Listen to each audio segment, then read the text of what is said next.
Donc on y va pour ce live un petit peu de géopolitique, géostratégique. Donc la situation en Russie, alors on aurait plutôt dû mettre la situation en Europe, mais let's go, hein. Du coup, ça va être parfait. Donc on y va. Donc comme d'habitude, hein, on fait la petite récapitulatif AMF. D'accord, parce que c'est un récapitulatif qui est très important aujourd'hui. Donc les appréciations reflètent notre opinion à la date de la publication. Et ça, bah, vraiment, ça me paraît important de vous le souligner aujourd'hui parce que voilà, c'est des choses qui évoluent très vite. Donc on est dans des angles où vous avez des effets de domino qui peuvent arriver. Il peut y avoir des visions très prospectives chez moi, que vous voyez chez d'autres d'Agora, chez Jim Ricard, chez d'autres, voilà, avec des visions vraiment de très long terme. Ces visions-là, il faut bien les voir en tant qu'investisseur comme des choses de très long terme, donc forcément, allez pas me dire, oui, mais t'as dit ça, et ça fait 6 mois, ça s'est pas fait. Ça peut être des choses qui mettent beaucoup de temps. Vous êtes sur de la géopolitique, sur de la géostratégie, donc c'est assez long. Donc, et sont susceptibles d'être révisés ultérieurement. Bon, bah ça c'est classique. Après, moi, je vous tiendrai souvent au courant dans le Telegram si j'ai une vision qui a un petit peu changé.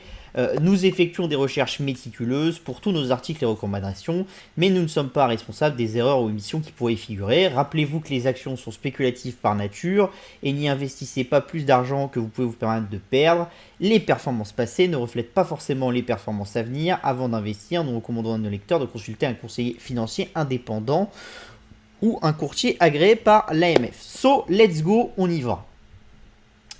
On y va. D'où vient le conflit? Parce que déjà, je pense que quand on est un minimum dans une vision comme ça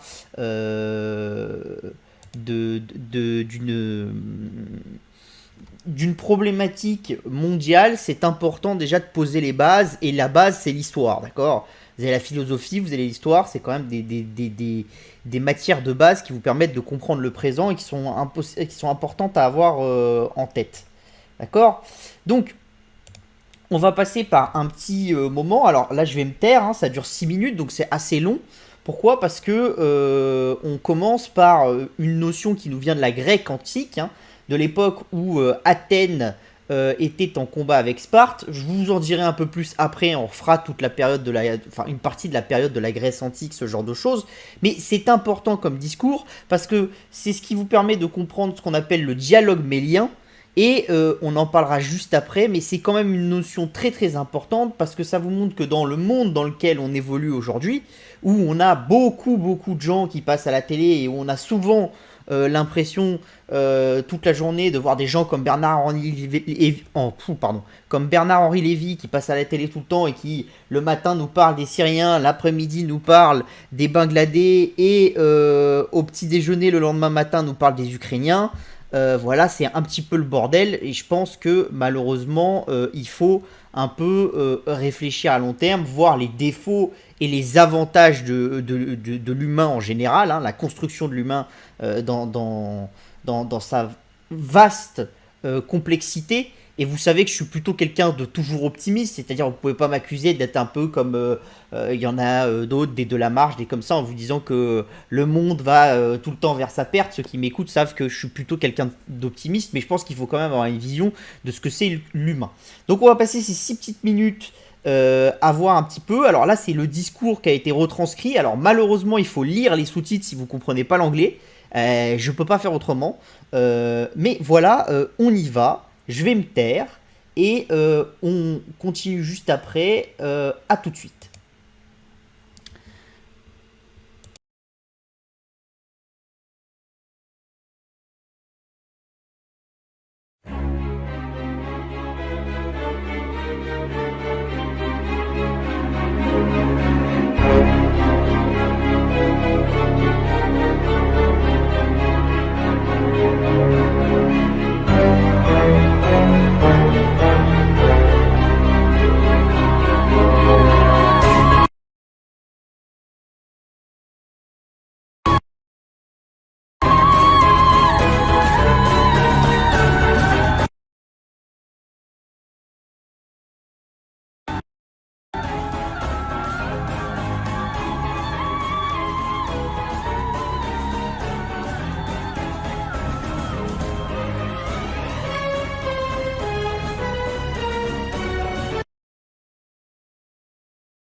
We've not come to make set speeches to you, but calmly to discuss our mutual interests. We invite you, therefore, to say freely what you think, and to criticize openly whatever we may say.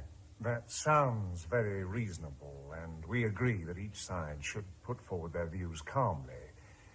Yet what is scarcely consistent with such a proposal is the threat, indeed the certainty, of your making war on us. We fear that even if we prove we're in the right, you will still try to destroy us. But if you're going to spend the time voicing your suspicions about the future, or if you have met here for any other purpose than to face the facts and to try to save your city from destruction, there is no point in our going on with this discussion. You have invited us to say what we think.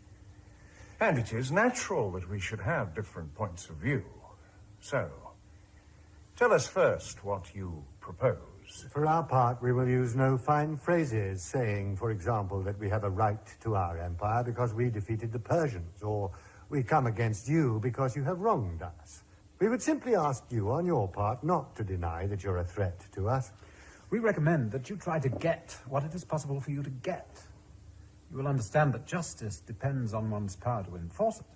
Then, in our view, since you will not allow us to speak of justice, but only of expedience, we do think it useful for you, as much as for us, to maintain the principle that there should be just dealing between all states. Otherwise, you might someday find your own fall attended by the most terrible vengeance. That is something you can leave us to worry about. Let us rather look clearly at your situation. What would you suggest? We think you should surrender. This would save you from destruction and enable us to profit from your resources. You would not agree to our being neutral? No. You must understand that if you remain neutral, and if we remained on friendly terms with you, our subjects and other neutral states would simply regard it as a sign of our weakness. But when they see what is happening here, surely the neutral states will conclude that in course of time you will attack them too. But to be frank with you, we're not particularly worried about the mainland states any more than we fear the Spartan army. We are more concerned about islands outside our empire, like yourselves, who threaten our sea routes, or subjects who have already become embittered by the constraint which our empire imposes on them. But surely, if such violent steps are taken by you to keep your empire, and by your subjects to escape from it, we who are still free would be foolish not to face you firmly, rather than to submit to slavery. No, not if you're sensible. We're far too strong for you. Oh, the fortunes of war are not always settled by greater strength. Your own past example against the Persians gives us hope. Hope is apt to be an expensive commodity. Our position is difficult, and you may be sure that we know it. Nevertheless, we have a kind of strength which you lack. We should be interested to hear of it. We are standing for what is right against what is wrong. Ah, yes. Men in a hard position generally say that. They do so simply to give themselves a kind of moral glow rather than to define any reality. In our opinion, common sense is the sounder morality, and to ask oneself where one's interests lie is more useful than a generalized feeling that one is acting nobly. Common sense suggests to us that what we lack in power will be made up for by our friendship with the Spartans, for such friendship is in their interest as much as ours. Past history also suggests that the outcome of war is full of surprises, and that since we are in the right, the gods are more likely to favor us rather than you. As far as the favor of the gods is concerned, we believe we have as much right to it as you have. Our beliefs about the gods and our knowledge of men suggest to us it is a necessary law of nature to rule wherever one can. And as for your confidence that Sparta will help you, we would point out that though the Spartans are sound enough over their own affairs, their foreign policy is not especially dependable. Milos is an island. We are in control of the sea. We put our trust in the gods and in the Spartans. We will not surrender in a moment the liberty which our city has enjoyed for 700 years. We are sorry. We are sorry too. And we would like to say that you seem unique in supposing the future more certain than what is before your eyes. Simply because you would like to believe it so? The Athenians immediately began to besiege Melos. As there was some treachery from inside, the Melians were soon compelled to surrender. This time, the Athenians did put to death all the men of military age and sold the women and children of Melos as slaves.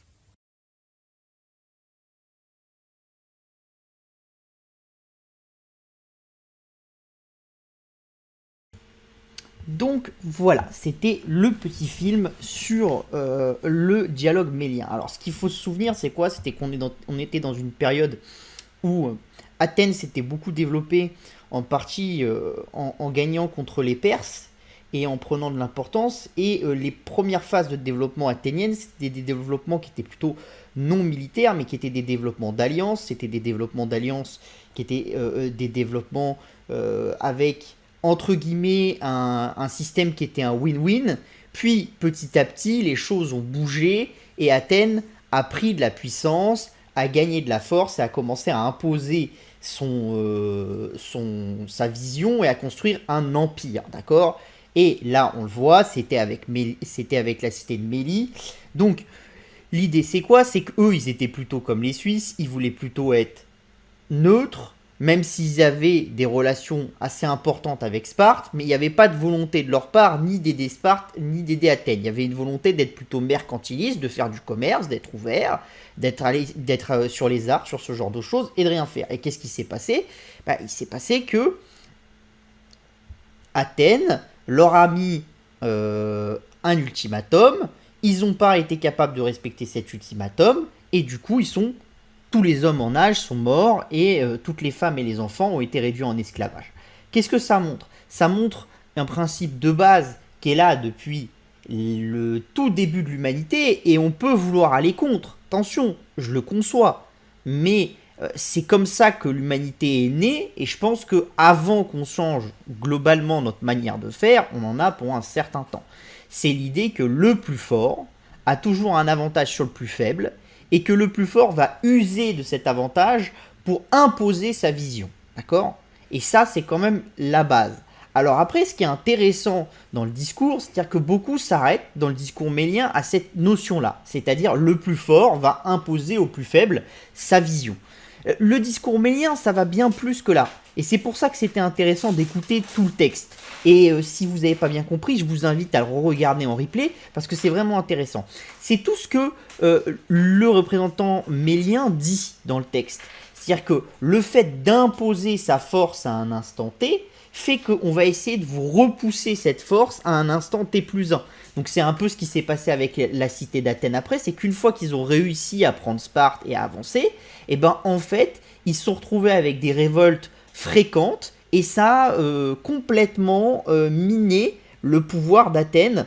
Pourquoi? Parce que tous ceux qui avant étaient les alliés se sont sentis floués, et que dès qu'ils ont senti qu'il y avait une possibilité de se révolter ou de faire des choses, ils ont essayé de le faire. Et vous avez eu tous les empires qui ont pris de l'importance comme ça, sont morts comme ça, et en tant qu'investisseur, c'est quelque chose d'intéressant à avoir en tête, parce que plus votre entreprise, qui est un peu comme un empire, est grande, plus vous avez des tensions en interne et des complexités de gestion. C'est quelque chose de très connu. Alors c'est quelque chose qui est beaucoup théorisé dans la Silicon Valley. Pourquoi? Parce que les entreprises de la Silicon Valley commencent à prendre de la taille. Et d'ailleurs, vous l'avez vu sur des entreprises comme Alphabet, donc Google, ou comme Microsoft, parce qu'il y a eu des grosses tensions internes au niveau RH, parce qu'il y avait des visions qui étaient différentes. Et c'est des entreprises qui ont été obligées d'abandonner certains marchés, parce qu'en interne, il y avait des discussions très importantes sur le bien fondé d'une technologie ou non. Et en fait, vous avez du mal à maintenir une cohésion. Et maintenir une cohésion est toujours plus facile quand on est sur un petit groupe que quand on est sur un gros groupe.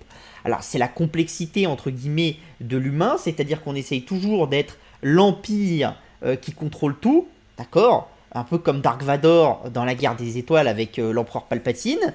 Et pourtant, plus on contrôle, plus il est difficile de garder ce contrôle. Donc, c'est un savant équilibre que, en gros, aucun humain, depuis qu'on existe, n'a réussi à maîtriser à la perfection. Alors il y en a qui ont un peu mieux maîtrisé que d'autres, qui ont fait tenir ça un peu plus longtemps, mais ça a toujours été un peu compliqué. Ce qui est dit aussi dans le texte et qui est intéressant, c'est quoi? C'est l'idée que c'est pas parce qu'on a le plus de force qu'on va forcément gagner à chaque fois. Alors ça, c'est des choses qui sont intéressantes à comprendre, c'est la capacité, et surtout là dans le cas de la Russie, c'est intéressant entre l'Ukraine et la Russie, c'est la capacité qu'un pays a de se transcender, et cette capacité de se transcender fait que même s'il est moins fort que l'adversaire, il arrive à ne pas réussir à faire gagner, il arrive à faire déjouer les statistiques. Pourquoi ça? Parce qu'en fait, il y a une telle volonté du peuple que vous dépassez la différence technique que vous avez avec vos adversaires. Donc par exemple, vous l'avez vu, hein, on l'a vu en Afghanistan avec l'URSS, ce genre de choses. C'est pas parce qu'on vient avec beaucoup de ressources qu'on va forcément être gagnant. Et surtout, être gagnant, c'est quelque chose qui est là dans le long terme, et on peut être gagnant à court terme et perdant à long terme. Nous, en tant qu'Occidentaux, on le sait très bien, parce qu'on a été faire les champions du monde de la démocratie au Pakistan, en Afghanistan et ailleurs. Et au final, on n'a jamais vraiment réussi à impulser le changement parce que malheureusement, je pense que ce que nous apprend ce dialogue mélien et ce que nous apprend l'histoire, c'est que les choses se font dans le temps et les évolutions de nos dirigeants poussent à faire des choses dans la rapidité. Or, les choses se font exclusivement dans le temps long. Donc ça, c'était le dialogue mélien.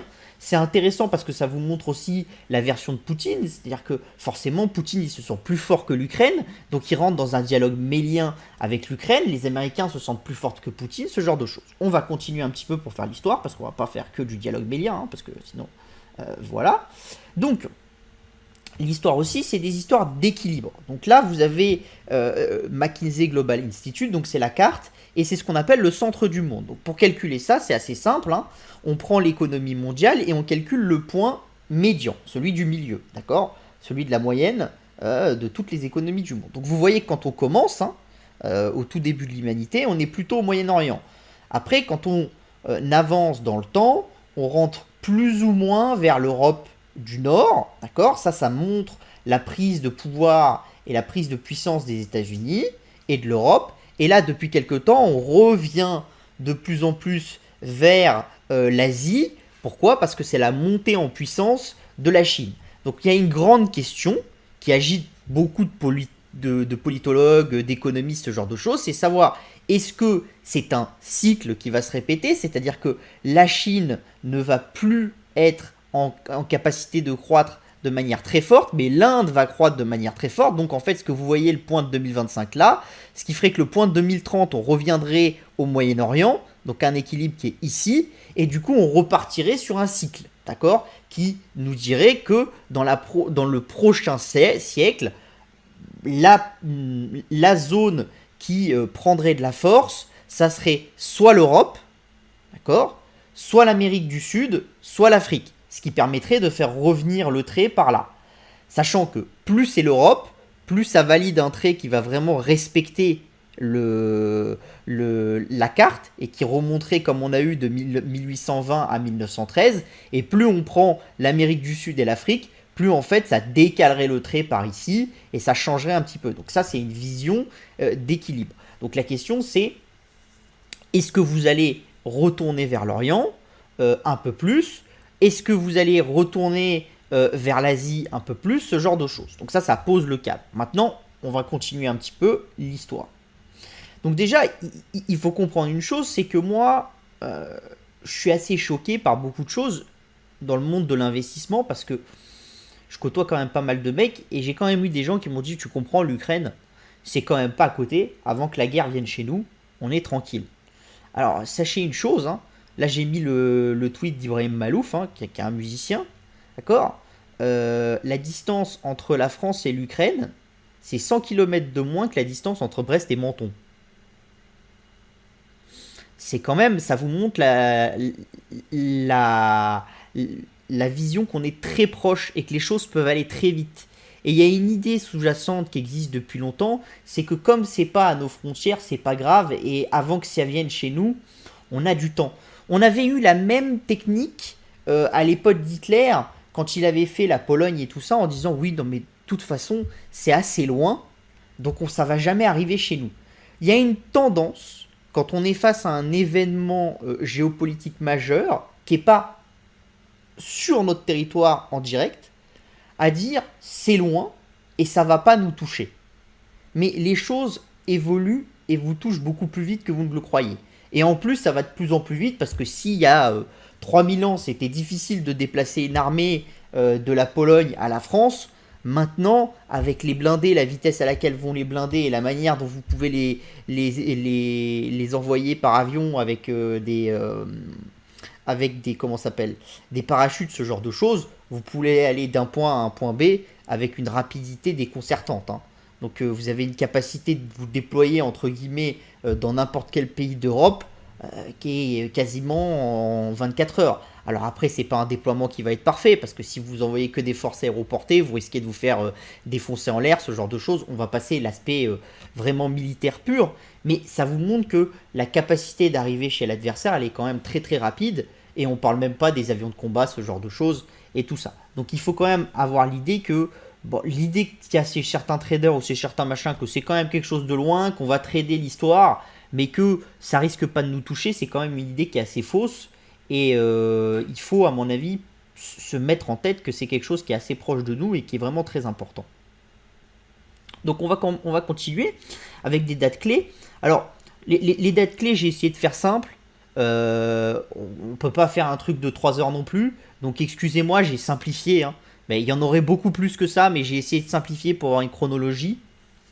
Donc déjà, on va continuer avec une petite citation, parce que moi, je pense que pour nous, en tant qu'investisseurs, c'est toujours important d'être dans l'histoire et d'avoir quelques petites citations qui nous permettent de réfléchir. Donc celui qui ne connaît pas l'histoire est condamné à la revivre. C'est du Karl Marx. Et pour moi, c'est quelque chose d'intéressant. Pourquoi ? Parce qu'en 1938, les nazis expliquent que la nation autrichienne n'existe pas, et que dans la nation autrichienne, il y a avant tout des Allemands, donc qui vont incorporer la nation autrichienne à l'Allemagne, et que tout va bien.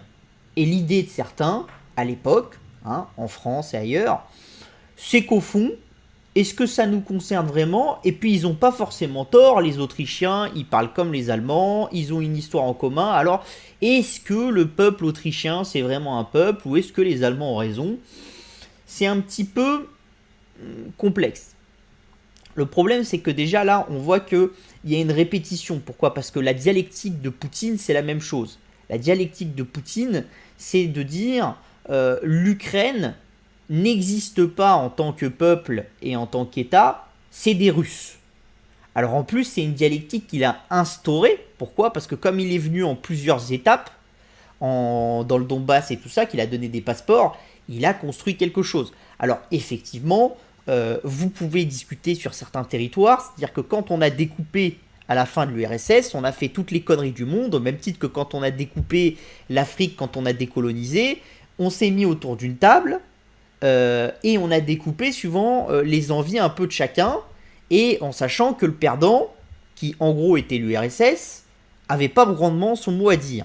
D'accord ?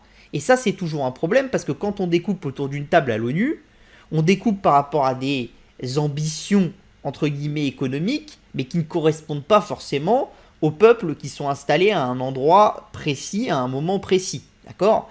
Et donc ça, c'est vrai qu'on peut déjà critiquer cette erreur-là, c'est-à-dire que quand on a découpé ces blocs de l'ex-URSS, on les a très mal découpés et on en a payé le prix fort, entre guillemets. Au Kosovo, en Ukraine, on en paye le prix. Maintenant, alors des fois, la problématique, c'est que vous découpez, vous en tirez l'avantage à l'instant T et n'en payent le prix que les gens dizaines d'années plus tard. Donc c'est vrai que c'est compliqué parce que quand vous faites une décision politique, vous en tirez l'avantage tout de suite, et ceux qui vont en tirer le désavantage, c'est ceux qui vont venir dans 30 ans. C'est un peu comme avec l'écologie maintenant, c'est-à-dire que si vous êtes un pays qui pollue beaucoup maintenant, entre guillemets, la génération qui va en tirer le plus de désavantages, c'est la génération qui va venir juste après la mienne. Donc vous pouvez avoir une idée de se dire, oh bah finalement moi j'ai 50 ans, je peux polluer parce que voilà, c'est mes petits-enfants qui vont en souffrir. Est-ce que j'ai quelque chose à foutre de mes petits-enfants ? Ça se discute, il y en aura qui vont dire oui, d'autres qui vont dire non. Je pense qu'on a une conscience de l'avenir qui est de plus en plus grande. Je pense que cette conscience de l'avenir vient aussi du fait que, comme on vit de plus en plus vieux, on se dit que potentiellement il y a une possibilité qu'on vive tellement vieux que le problème qu'on pensait qui nous était pas lié va finir par nous être lié. Donc ça nous intéresse. Donc ça vous montre à quel point les différents blocs de la pensée humaine et de l'évolution de l'humanité se recoupent. Hein. Ça vous montre que l'avancée de la médecine peut avoir une implication dans la géopolitique et peut avoir une implication dans la géostratégie parce que vous réfléchissez autrement. Bon, on va passer.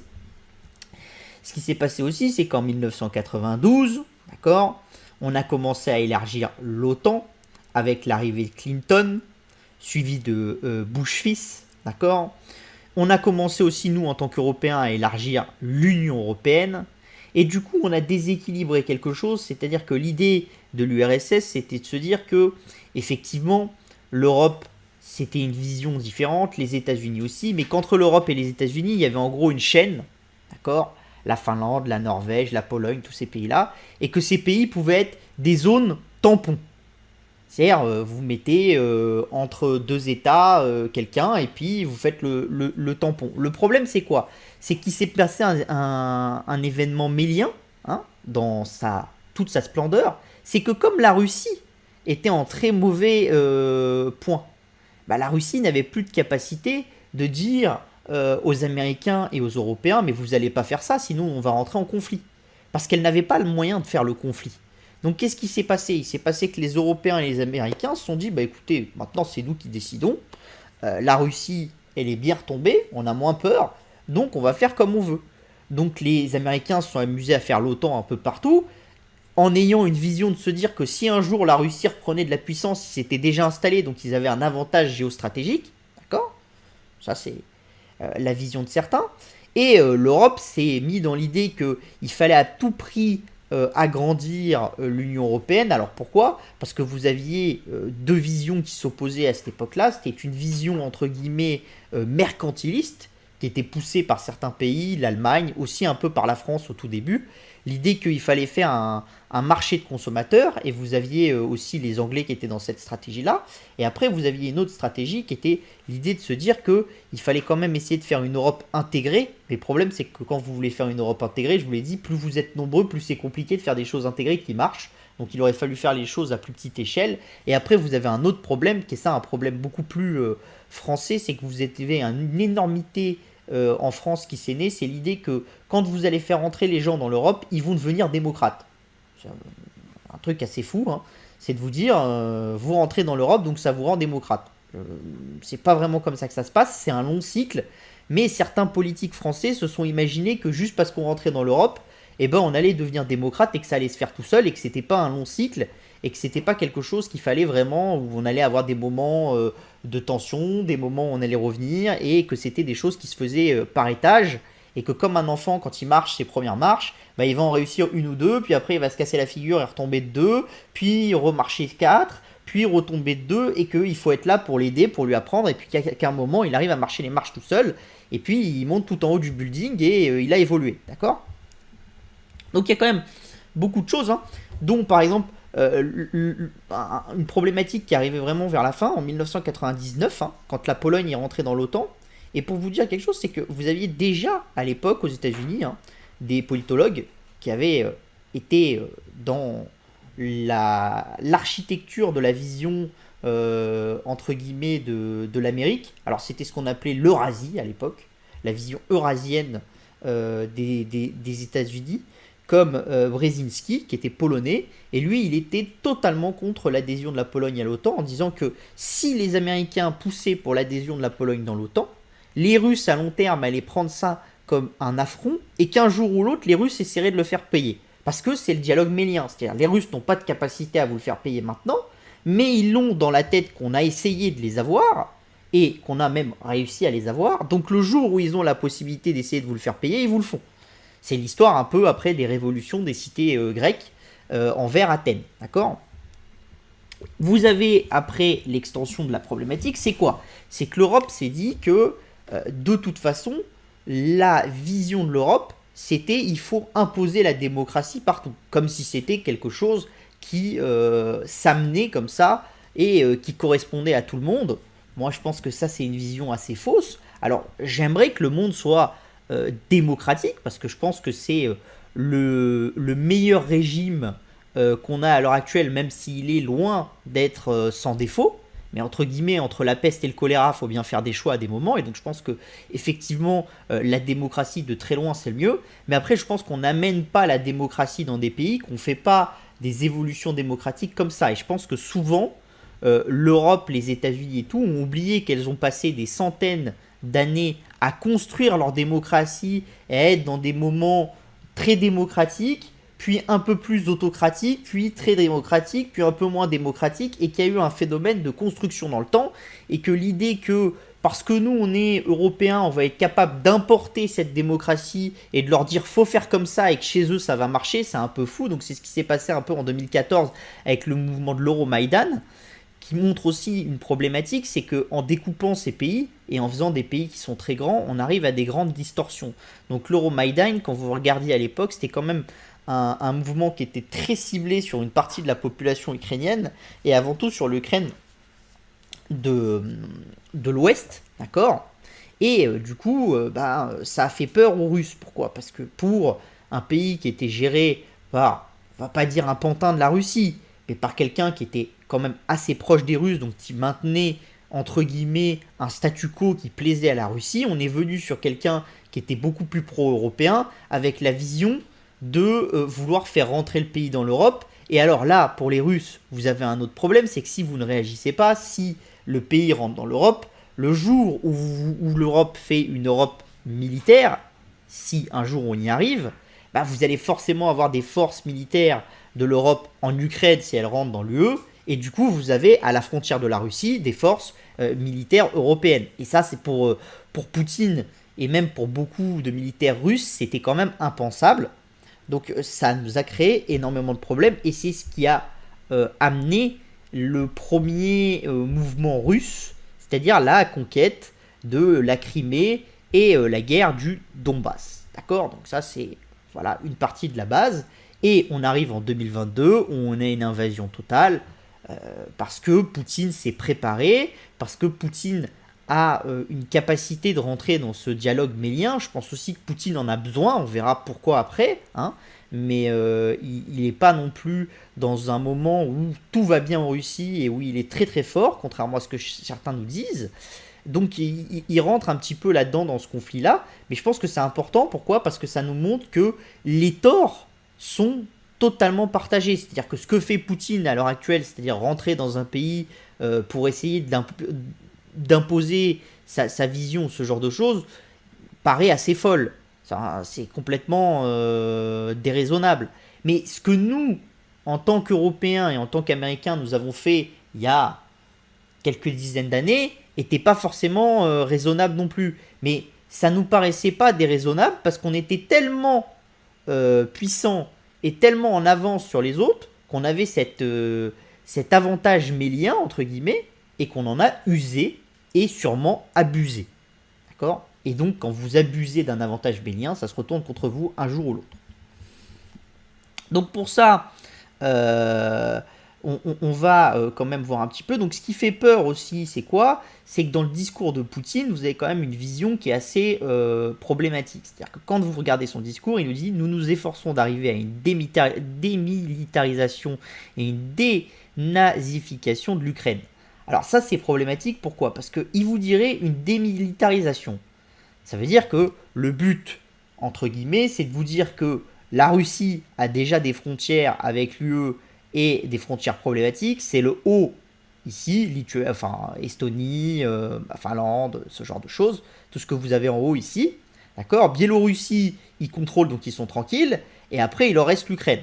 Donc si vous vous dites qu'il n'y a plus du tout d'armée en Ukraine, qu'ils ont tué tous les points stratégiques et que l'Ukraine dit, bon, nous, on a décidé qu'on allait être un peuple économique et on fait plus d'armée, on a une petite police pour gérer les affaires internes, mais on est d'accord avec les Russes, on veut plus s'incorporer et donc notre territoire il est totalement neutre, c'est un truc que vous pourriez comprendre. Ce qui est un peu plus gênant, c'est la deuxième partie de la phrase, la dénazification de l'Ukraine, parce que ça fait ressortir le fait qu'il y a une vision en Russie et une vision qui est poussée par Poutine que l'élite du pays qui est l'Ukraine et une élite nazie qu'il faut remplacer. Et donc ça fait revenir l'idée de la Russie veut faire de l'Ukraine une Biélorussie bis, avec un pantin au pouvoir qui permet de faire une zone tampon entre le bloc de l'Europe et le bloc de la Russie.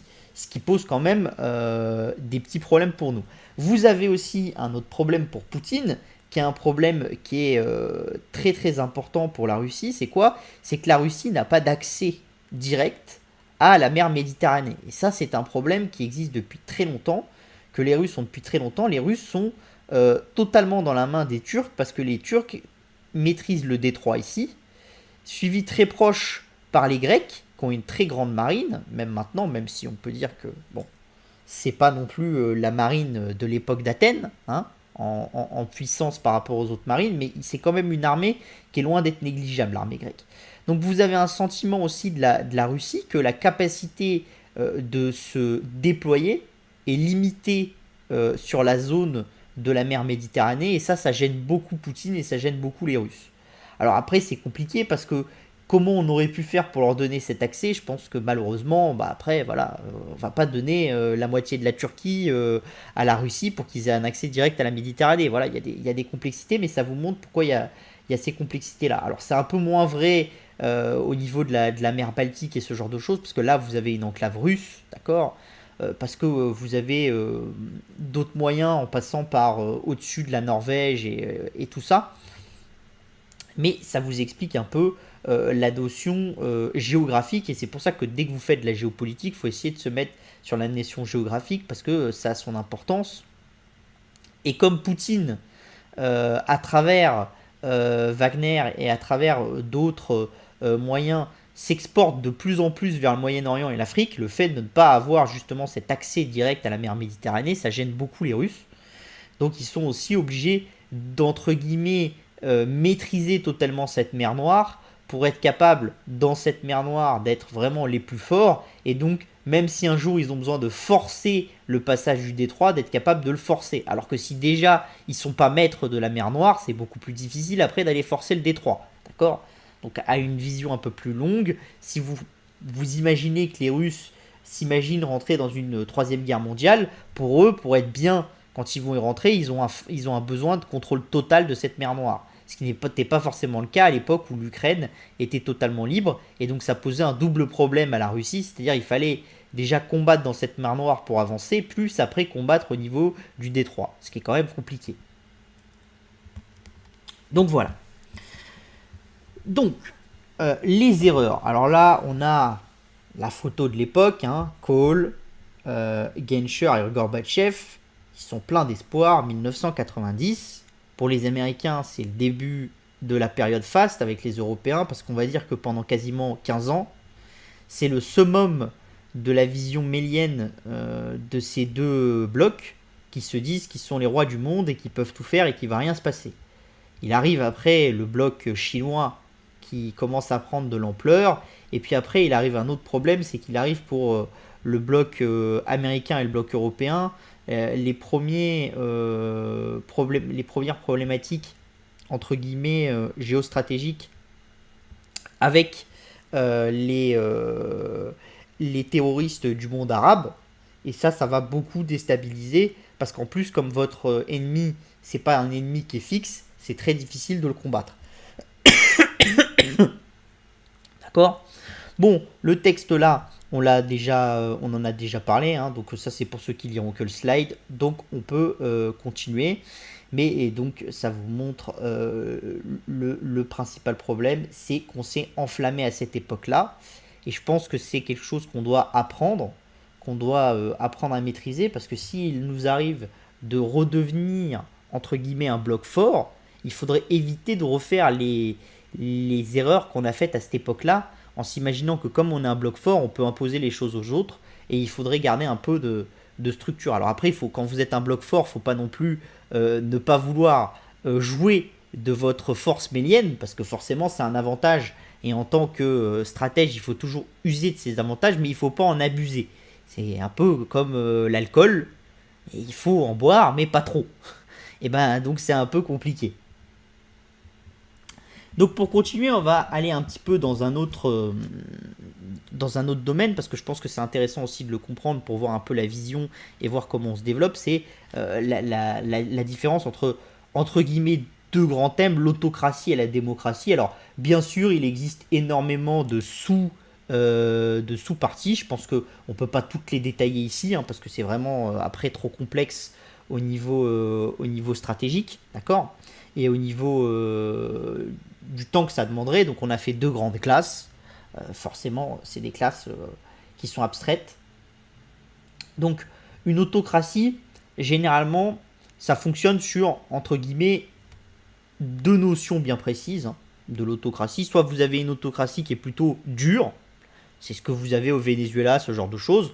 On maîtrise son peuple, d'accord, et on le fait avec la force. Soit vous avez, entre guillemets, un deal qui se met en place, d'accord, et ce deal, c'est plutôt je vous donne de la hausse du pouvoir d'achat et en échange, vous me gardez. On va passer un peu plus tard. Ce qui est intéressant, c'est de voir quand même que Poutine, ça a toujours été quelqu'un qui avait un fort taux d'approbation. Alors ça, c'est normal parce que dans des autocraties, vous avez généralement toujours un fort taux d'appréciation, d'accord. Bon, ça c'est logique. Mais vous voyez que vous avez des moments où c'est un peu plus compliqué. En 2012-2013, ça c'est compliqué. Après, il a réussi à retourner un petit peu la chose. Et là, vous voyez que depuis 2018, et un petit peu plus avec le début du Covid, ce genre de choses, ça s'est recomplexifié pour Poutine. Pourquoi ça s'est recomplexifié? Parce que vous avez une hausse de l'inflation, bien avant les problèmes du rouble, hein, qui est quand même une monnaie qui est structurellement très faible. D'accord? Donc ça pose quand même un problème à l'économie russe à long terme. Une corruption qui est toujours assez forte en Russie et donc qui pose une problématique. Bon, une gestion du Covid qui a été compliquée, ça aussi. Et surtout, un autre problème qui est vraiment un problème important pour le peuple russe, c'est qu'il y a eu un arrêt de la descente du taux de pauvreté chez les Russes. Et donc ça, effectivement, ça vous montre la problématique que vous voyez là et le retour sur des taux de désapprobation qui est proche de ce qu'on avait en 2012-2013 où effectivement Poutine n'était vraiment pas dans une période de très grande qualité, d'accord. Vous voyez que par contre, quand il a recommencé à être un envahisseur, donc en 2014, finalement ça a joué en sa faveur. Parce que ça a redonné la grandeur de la Russie. La Russie a gagné, entre guillemets, contre l'Occident parce que les sanctions n'ont pas duré très longtemps et on a donné l'impression au peuple russe d'avoir gagné contre l'ennemi toujours. Et du coup, ça a permis à Poutine de marquer des points. Et vous voyez qu'après, il les a perdus. Et qu'est-ce que vous voyez? C'est que là où il est au niveau de désapprobation de 2012-2013, il recommence une technique, entre guillemets, d'aller dévier la vision en allant, entre guillemets, faire la guerre, parce que ça a déjà marché. Donc une chose qui a déjà marché, pourquoi vous ne la réappliqueriez pas? Donc ça, c'est ce que fait Poutine. Donc là, on le voit, hein, vous avez le taux de pauvreté, vous voyez, c'est le taux, entre guillemets, orange. Donc vous voyez que vous avez quand même quelque chose qui a largement diminué, d'accord? Il y a eu entre 2012-2014 une descente encore, et après c'est remonté. Et là ça redescend un tout petit peu. Et là vous avez l'indice d'inégalité. Le problème c'est que l'indice d'inégalité russe ne descend pas, d'accord? Il est sur une zone de stabilité, donc ça pose un problème à Poutine dans le temps long. La problématique, c'est aussi autre chose, c'est quand vous êtes dans une autocratie, généralement, vous donnez des avantages à certains, c'est aussi le but d'une autocratie, donc vous avez du mal à maîtriser et à faire descendre vos inégalités, à faire descendre vos taux de pauvreté trop bas, parce qu'au bout d'un moment, ça va contre votre vision de centraliser le pouvoir sur quelques personnes. D'accord? Donc voilà. Donc l'idée quand même d'une autocratie, alors la Chine c'est un peu la même chose, hein, beaucoup de pays sont comme ça, c'est-à-dire des autocraties plutôt ouvertes, hein, qui ne sont pas dans la gestion entre guillemets à la dure comme vous avez en Corée du Nord ou au Venezuela, ce genre de choses, hein, ou même à Cuba, mais où vous êtes sur des choses un peu plus ouvertes. L'idée c'est quoi? C'est qu'on offre du pain et des jeux au peuple, et qu'en échange le peuple promet sa fidélité aux dirigeants, et que du coup on arrive à un certain équilibre. Mais pour que ça se passe, il faut toujours qu'on ait une hausse du pain et des jeux pour le peuple. C'est un peu l'histoire de la Chine. C'est-à-dire la Chine, pourquoi est-ce que les Chinois acceptent tout du Parti communiste? Parce que l'échange de deal avec le Parti communiste chinois, c'est de se dire, on va maintenir une croissance du PIB au-dessus de 6%. Du coup, on va distribuer de la richesse. En distribuant cette richesse, tout le monde va être gagnant. Et en échange de cette richesse, les gens sont prêts à abandonner des libertés. Alors, ça peut vous paraître fou en tant qu'Européens. Il faut réfléchir aussi que eux, c'est des gens qui avaient accès à beaucoup moins de choses.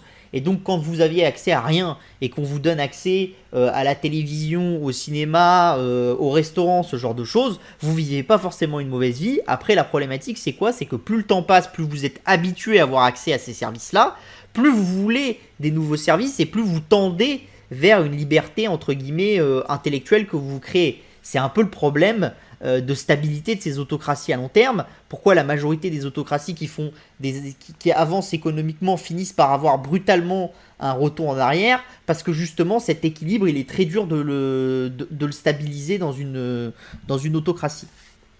D'accord? Vous voyez aussi quand même qu'il y a des choses qui sont intéressantes. Donc là, c'était ce qui stressait, entre guillemets, les Russes le 18 février. Donc il n'y a pas de statistiques plus récentes. Et vous voyez que la première chose qui effrayait les Russes, c'était les manifestations au Kazakhstan et le fait que la Russie soit obligée d'intervenir. Parce que pour une partie du peuple russe, il faut une stabilité en Russie, et le fait que les satellites comme le Kazakhstan et tout ne deviennent plus stables montre que cette instabilité qu'on a dans les républiques autour pourrait arriver en Russie. Et ça fait peur à certains. D'accord ? Et vous voyez que ça arrive que les problématiques du Donbass, de l'expansion de NATO et tout ça, ça arrive que deuxième à 21%. Donc ça vous montre quand même la vision. D'accord ? Donc cette vision, entre guillemets, d'avoir une problématique de stabilité, vous avez la même en Chine, hein, vous avez la même dans beaucoup de pays, vous avez la même en Inde, en moins développée encore pour le moment. D'accord ? Mais voilà. Donc pour une démocratie, vous avez le problème inverse, entre guillemets. C'est plus facile à long terme de maintenir la stabilité d'une démocratie. Le problème d'une démocratie, c'est que souvent, c'est un peu compliqué d'avoir une efficacité, d'accord, dans une démocratie et d'être capable d'aller à l'affrontement. Parce que le principe d'une démocratie, c'est qu'on fait vivre plusieurs idées. Et donc, si on fait vivre ces idées, il peut y avoir, entre guillemets, une multitude d'idées qui naissent. Et après, vous arrivez à un système un peu de délitement parce que chacun a ses idées. Donc, vous finissez par faire des notions de clan. Et c'est ce que vous voyez un peu avec la culture woke aux États-Unis, ce genre de choses. C'est-à-dire que vous avez une multitude maintenant de sous-courants aux États-Unis qui chacun s'affrontent les uns les autres. Et en fait, vous perdez une structuration globale de l'État, et ça c'est un peu compliqué, d'accord? Donc on va mettre 2 citations là-dessus. Il y a 2 manières de combattre, l'une avec les lois, d'accord, l'autre avec la force. La première est propre aux hommes, l'autre nous est commune avec les bêtes. Alors ça c'est la vision, entre guillemets, de la démocratie, c'est que c'est toujours mieux de combattre avec les lois. Le problème c'est que comme on est dans un monde mélien, la loi, malheureusement, il n'y a pas de Dieu qui nous impose de respecter une loi et qui nous dit si tu la respectes pas, tu vas pas faire ceci, tu vas pas faire cela. Donc il y a quand même une problématique, c'est que la vision des démocraties, c'est que la loi est au-dessus de la capacité d'imposer à travers un discours mélien quelque chose. La problématique, c'est que l'histoire nous rappelle que le discours mélien est quand même la chose qui marche le mieux, au moins à court terme, même si à long terme, c'est beaucoup plus complexe. D'accord ? Et une autre citation qui est toujours aussi de Machiavel, on ne doit jamais laisser se produire un désordre pour éviter une guerre, car on ne l'évite jamais, on la retarde à son désavantage. Et ça, c'est l'autre problème des démocraties, c'est que les démocraties ont horreur des problématiques et ont tendance à repousser les problématiques. Parce qu'une problématique, par essence, ça vous oblige à faire des choix. Comme dans une démocratie, vous avez des idées qui sont variées, qui préexistent dans l'univers. Et que tout le monde a le droit de discuter, parce que c'est le principe d'une démocratie, c'est dur de faire un choix. Alors que dans une autocratie, c'est différent. Vous avez une personne qui décide et qui dit « ma vision, c'est ça ». Et les autres acceptent cette vision-là parce qu'ils ont un deal avec eux. Nous, en France, par exemple, c'est compliqué d'aller contre Poutine en ce moment. Pourquoi ? Parce que les Italiens disent « on veut continuer à vendre des sacs Gucci aux Russes, donc on ne veut pas mettre des sanctions trop fortes aux Russes ». Et les Allemands, ils vous disent, nous, on ne veut pas remettre des centrales nucléaires. et on veut pas en construire, donc on veut encore que le pipeline avec la Russie il marche. Et vous voyez bien que vous avez des notions qui sont différentes, des enjeux qui sont différents, et le principe d'une démocratie, c'est que c'est compliqué de mettre tous ces enjeux sur la même perspective et d'arriver à une notion d'équilibre. Et ça, c'est très compliqué. Et c'est pour ça que la plupart du temps, les démocraties ne font que repousser le problème sans les solutionner. Et ça, malheureusement, c'est le grand défaut des démocraties. Alors pour le moment, ça ne fait pas s'effondrer beaucoup de démocraties, mais c'est quand même des entités qui sont assez jeunes, les démocraties, dans leur ensemble, hein, à l'échelle de l'humanité. Donc il y a tout un courant de pensée qui dit qu'en fait, les entités démocratiques vont finir comme les entités autocratiques, par s'effondrer dans le temps, par justement leur défaut, qui est un défaut majeur pour ces démocraties, cette incapacité d'être face au problème et de gérer ce problème-là. Alors ça, malheureusement, on ne peut pas savoir encore parce qu'on n'a pas assez de recul. Il faudrait être là dans 500 ans, voir un petit peu comment les démocraties ont évolué pour voir, vu que c'est des entités qui sont un peu trop nouvelles. D'accord ? En plus, vous avez autre chose, c'est que la démocratie, entre guillemets, comme vous avez une notion d'intérêt, d'accord, des acteurs, et que vous avez des notions de clan et de puissance qui se mettent en place dans une démocratie parce que vous votez, donc vous votez par rapport à ce qui vous intéresse vous, mais entre guillemets, vous commencez à avoir une politique politicienne, et c'est ce qui s'est passé à l'époque avec Athènes, quand ils ont commencé à prendre le pouvoir un peu sur toute la Grèce. Il y a une politique politicienne qui a démarré à Athènes, et à force de faire cette politique politicienne, de faire des clans, de donner des avantages à des uns, à des autres, et de ne plus être vraiment totalement démocratique, bah on a eu un délitement, et c'est ce qu'on appelle le syndrome athénien, et on voit dans certaines démocraties un petit peu ce délitement. Vous le voyez plus aux États-Unis que chez nous, parce qu'il y a plus de diversité, mais c'est quand même quelque chose qu'on voit, y compris en Europe, et qui est dangereux. Donc on continue. Maintenant, on va passer un peu plus pour l'investisseur, hein. Donc ça, c'est la Russie, d'accord ? Donc malheureusement, la plupart des gens, ils n'ont pas les données, donc ils vous disent des choses qui sont un peu fausses, parce que combien de fois j'ai entendu, oui, mais vous vous rendez compte, l'aluminium russe, le blé russe, le gaz russe, le pétrole et tout, machin, truc. Enfin bon, bref, beaucoup de choses. Il se trouve qu'en fait, c'est très faux. Vraiment, il y a entre guillemets deux zones où la Russie va poser énormément de problèmes à l'économie mondiale, c'est le platine et le palladium, parce que là vous êtes sur quelque chose où la production russe est massive et vous ne pouvez pas passer outre. C'est-à-dire quand vous regardez le cuivre, le charbon, l'aluminium, le blé, vous êtes sur des choses, effectivement ça va faire monter les prix, effectivement il va y avoir des tensions, mais il y a des capacités de certains pays producteurs à reprendre la part de production qu'avait la Russie, sachant que la Russie ne va pas passer de, par exemple, 3,3% de la production mondiale de cuivre à 0. C'est pas ou tout blanc ou tout noir. Il va y avoir quand même des choses qui vont sortir d'Ukraine, de Russie, et qui vont aller en Chine, ce genre de choses. Donc le marché, c'est pas on perd 100% de la production, c'est on en perd une partie. Et vous avez d'autres pays qui sont capables d'augmenter un petit peu, donc vous avez un équilibre qui se fait. Alors vous avez des notions un peu plus compliquées, vous avez pour le pétrole et pour le gaz où c'est un peu plus compliqué. Après, je vous invite quand même à regarder des choses de manière un peu avancée. C'est-à-dire que quand vous avez eu la guerre de l'OPEP contre les gaz de schiste américains, l'Amérique produisait 7% du pétrole mondial. D'accord ? Là, les Russes, ils en produisent 8,4. Le but de l'Arabie Saoudite, c'était d'éradiquer les producteurs de schiste américains.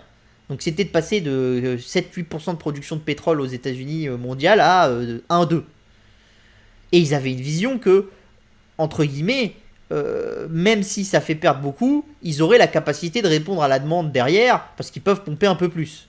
Donc quand le Qatar ou quand ces pays vous disent on ne peut pas enlever la Russie du marché du pétrole mondial parce qu'on n'a pas la capacité de reprendre la part de marché de la Russie, ça paraît quand même assez faux.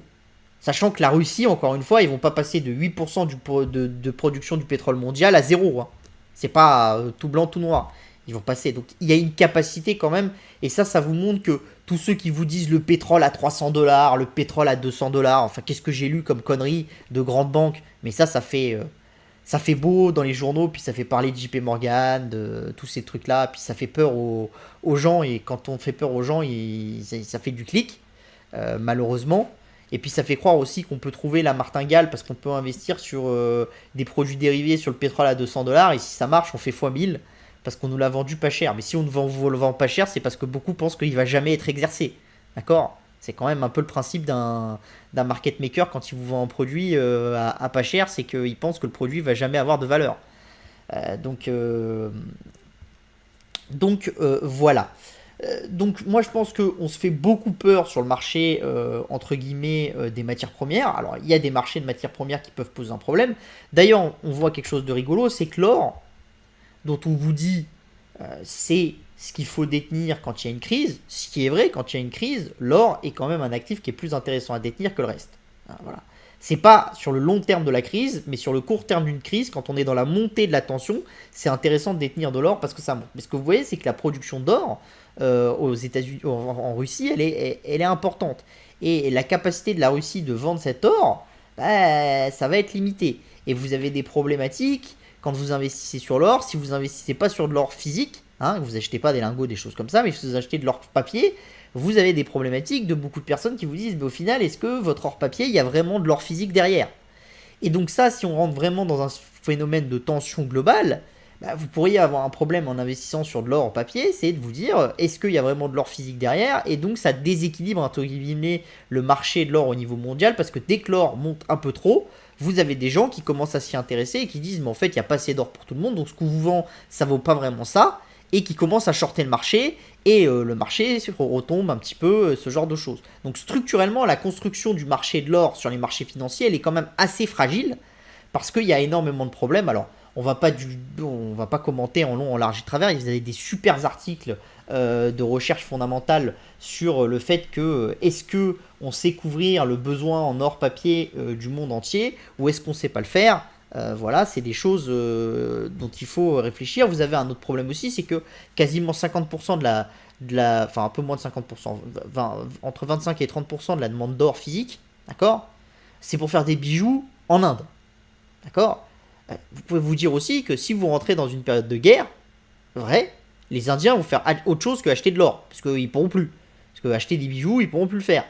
Donc vous avez aussi un phénomène de mécanisme d'offre et de demande, y compris sur le marché de l'or, qu'il faut comprendre, et qui peut faire peur à certains acteurs. C'est pour ça que des fois vous avez des visions où l'or sous-performe, alors que vous vous dites que macroéconomiquement, l'or a tout pour surperformer. Vous avez aussi une autre vision, c'est que de plus en plus, les market makers sur l'or, ils sont très agressifs sur ce qu'ils vous demandent en contrepartie quand vous faites du short ou quand vous faites de l'achat, entre guillemets, à crédit. Donc ce qui s'est passé hier, c'est qu'hier, le CME a augmenté les couvertures qu'il a demandé pour l'or, et du coup, tout de suite, l'or a pris un plomb, et là où il était monté à 1950 et des poussières, il est retombé à 1800 en ligne droite. Pourquoi? Parce que le CME a demandé des nouvelles couvertures aux gens et que ceux qui étaient trop leveragés, ils ont été obligés de vendre un peu d'or pour répondre à ces notions de couverture. Donc c'est toujours un peu compliqué, ces choses-là. Je pense que savoir vraiment comment va évoluer le marché de l'or, c'est très compliqué. Vous pouvez être spécialiste d'un marché, d'accord? Du marché de l'or, du marché du platine, ce genre de choses. Spécialiste de tous les marchés des matières premières, c'est quand même compliqué. Donc c'est toujours intéressant d'avoir de l'or pour se sécuriser. Mais je pense qu'il faut faire très attention quand on le trade, parce que c'est des marchés qui peuvent décaler très vite dans un sens et dans l'autre, et c'est des marchés où vous avez des gens, entre guillemets, qui sont des spécialistes de ça, et qui ont du coup un avantage concurrentiel face à vous qui est très important. Parce que toute la journée, ils sont conscients de qu'est-ce qui sort des mines, qu'est-ce qui rentre, qui consomme quoi, qui achète quoi, et donc forcément, quand ils font bouger le marché, ils ont beaucoup plus d'informations que vous, d'accord? Donc ça, voilà. Au niveau des exportations en 2009, vous avez quand même des petits problèmes aussi pour la Russie, c'est-à-dire que la Russie, c'est quand même une économie qui fonctionne avant tout sur le pétrole, parce que vous voyez qu'entre le crude, le pétrole raffiné et le gaz, vous êtes sur 45%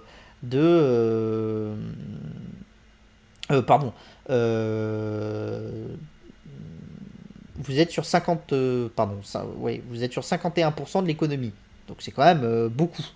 Donc ça c'est pareil, vous avez des problématiques. Pourquoi? Parce que par exemple, ce qu'a fait l'Union Européenne paraît assez faible, mais avec les États-Unis, l'Union Européenne a fait un système qui est de dire qu'on ne peut plus vendre de machines qui permettent de raffiner le pétrole. Or, quand vous avez des raffineries, vous êtes obligé de mettre à jour assez souvent vos installations, et donc là, les Russes ne pourront pas le faire. Et malheureusement, les Chinois n'ont pas ces outils-là. Ils ne les ont pas développés encore. C'est comme par exemple pour ASML dans le secteur des puces. Vous n'avez pas de capacité des Chinois à être aussi fort que TSMC le taïwanais. Pourquoi? Parce que TSMC le taïwanais peut acheter des machines d'ASML et malheureusement, c'est une vision, mais entre guillemets, pour le moment, la Chine ne peut pas acheter les dernières machines de ASML. Pourquoi? Parce que les États-Unis et l'Europe mettent leur veto, ce qui permet à Taïwan d'avoir une avance et ce qui permet à la Chine de ne pas la rattraper. Donc là, vous avez la même chose. Le problème, c'est que toute la part du pétrole raffiné, plus la tension va durer et plus le temps va être long, plus la capacité de la Russie à raffiner son pétrole va diminuer. Et une grosse partie de la montée en puissance de l'économie russe, c'était d'avoir entre guillemets des produits bruts et d'essayer d'en faire des produits un peu plus haut de gamme, donc du pétrole raffiné, ce genre de choses. Donc ça, c'est un énorme problème et c'est vraiment quelque chose qui touche violemment parce que déjà, si vous regardez un petit peu les professionnels de ce domaine-là, entre guillemets, si les sanctions européennes et américaines durent 6 mois sur les produits qui permettent de raffiner le pétrole au niveau des semi-conducteurs ou ce genre de choses, vous êtes déjà sur des baisses de production après de produits raffinés en Russie qui pourraient être de l'ordre de 15-20% si ça dure 6 mois. Et vous ne pouvez pas avoir une capacité de la Russie de se réadapter partout derrière. Donc si ça dure un an ou un an et demi, ça va devenir très compliqué pour la Russie et va y avoir un problème économique quand même important. Bon, vous voyez qu'après, vous avez énormément d'autres matières. Bon, on va pas passer en revue tout, hein. Mais voilà, vous avez une sensibilité et vous avez quand même une façon de taper sur les sanctions qui est intelligente. On verra aussi en partie que cette intelligence est quand même limitée parce que l'Union européenne fait aussi des conneries. Mais c'est pour un peu plus tard.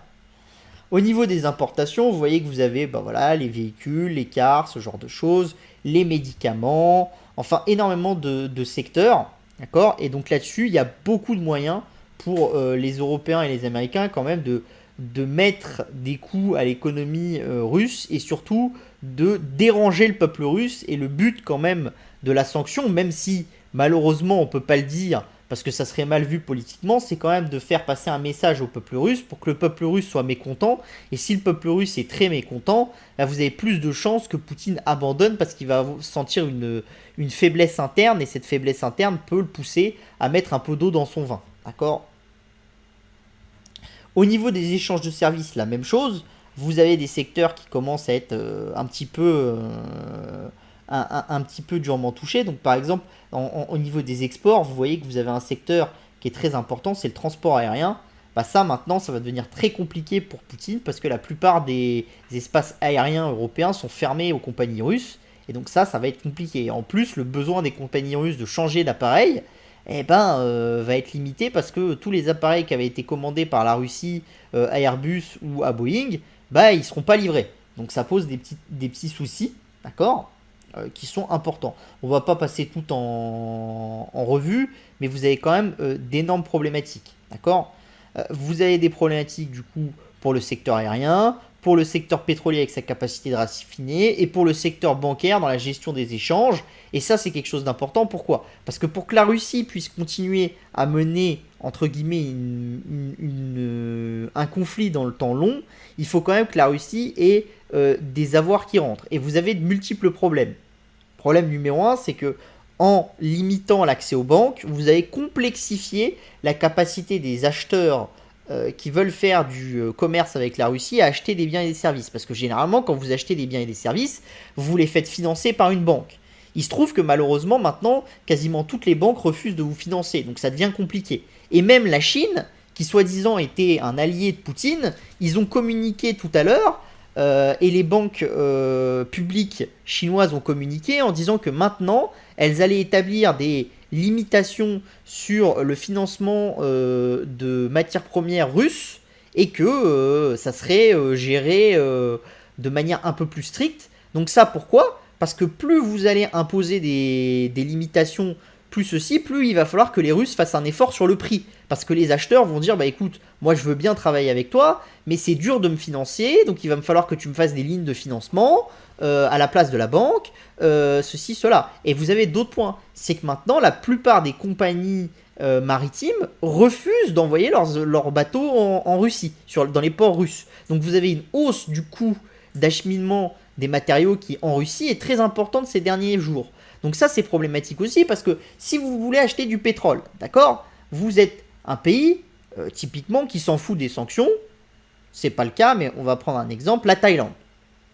Vous achetez soit du pétrole à $100 le baril à l'Arabie Saoudite, soit à $100 le baril aux Russes. La problématique, c'est que, mettons, allez, pour faire venir votre baril d'Arabie Saoudite, vous payez $5 de plus. Donc à la fin, votre baril vous coûte 105. D'accord ? Mais le problème, c'est que en Russie, vous payez aussi $5 de plus, mais maintenant, les choses changent, et donc les compagnies maritimes vous disent on veut pas y aller, ou si on y va, il faut que vous payiez beaucoup plus cher. Donc au lieu de payer $5, vous allez en payer 20. Donc ça vous fait votre baril à la fin à 120, au lieu de 105 ailleurs. Donc ça veut dire qu'entre guillemets, quand vous allez être un importateur thaïlandais, vous allez dire aux Russes, bah faut que tu fasses un effort de 15 pour que j'ai un équilibre. D'accord ? Et que je sois pas intéressé à aller ailleurs. Sauf si vous pensez qu'il va globalement y avoir un manque qui va être total et que les gens vont se battre pour avoir le pétrole russe, quitte à le payer plus cher. Ça m'étonnerait grandement. Mais peut-être quelque chose qui peut arriver sur quelques jours, mais ça m'étonnerait grandement. D'ailleurs, on le voit déjà parce que les demandes pour le pétrole russe ont déjà chuté, justement à cause de cette hausse des prix des tankers, qui est quand même colossal et qui fait à mon avis que débuter. Donc ça pose un problème aussi à la Russie, c'est-à-dire que la capacité de maintenir la guerre et de maintenir un afflux de liquidités va être limitée dans le temps par justement le fait que ces tensions vont jouer sur des facteurs de prix annexes, et que ces facteurs de prix annexes, celui qui va être obligé de les manger et de les assimiler, c'est entre guillemets l'État russe et les entreprises russes, parce que c'est pas les importateurs qui vont manger. Et d'ailleurs, le fait que la Chine ait mis un petit peu de limitation au niveau de ses importateurs pour importer des biens et des services au niveau de la Russie, c'est quand même une chose qui devrait nous interroger, parce que combien de fois j'entends matin, midi et soir la Chine est alliée avec la Russie et tout. La Chine joue sa propre partition, et faites attention, ça m'étonnerait que la Chine ait envie d'aider trop la Russie. Je pense que la Chine a envie de s'aider elle-même. C'est une économie, on le verra un peu plus tard, qui était quand même en difficulté récemment, et je pense que pour eux c'est le braquage colossal, parce que ça leur permet d'aller voir les Russes et de dire écoutez, nous on s'en fout des sanctions américaines, de toute façon ils peuvent pas nous sanctionner parce qu'on est la deuxième puissance au monde, donc voilà, donc on veut bien vous acheter vos matières premières, mais par contre on veut plus les payer au prix du marché, on veut les payer avec un discount, et si on les paye avec un discount, forcément ça veut dire que nous, quand on va bâtir des produits et des services derrière, comme on a acheté moins cher la matière première, on peut sortir un produit qui est moins cher. Donc on peut gagner de la part de marché sur l'industrie mondiale. Et donc on gagne de la hausse du PIB. Et on retrouve un PIB au-dessus des 6% de croissance, ce qui est l'horizon entre guillemets actuel pour que l'équilibre macroéconomique chinois perdure. D'accord ? Donc voilà. Donc on va faire un peu les conséquences sur l'inflation. Donc là vous voyez, vous avez des prix qui montent. Alors là vous avez les fertilisants, d'accord ? Donc ça c'est des sources de Rabobank. Vous voyez que c'était déjà des prix, on a déjà vu des prix qui étaient très hauts, donc on est très haut mais on n'est pas encore au plus haut historique, d'accord. Et vous avez le palladium, le nickel, ce genre de choses qui sont des métaux, mais là c'est pareil, on n'est pas encore au prix historique qu'on a vu. Et vous voyez que même pendant longtemps sur certains aciers, enfin sur certains minerais, on était quand même beaucoup plus haut que maintenant. Par exemple sur le platinium, on a longtemps été plus haut, quasiment de 2009 à 2014. Donc c'est quand même des choses où on est habitué. Donc il y a des impacts, on ne peut pas les nier. Il y a des impacts inflationnistes importants des tensions actuelles. Après, attention, ces impacts inflationnistes vont aussi être tirés par d'autres impacts qui sont plutôt déflationnistes. Et dites-vous bien aussi une chose, c'est que malheureusement, si vous êtes dans une période de pénurie, une inflation due à des pénuries, une banque centrale ne peut rien faire contre. C'est-à-dire, c'est pas que votre économie surchauffe.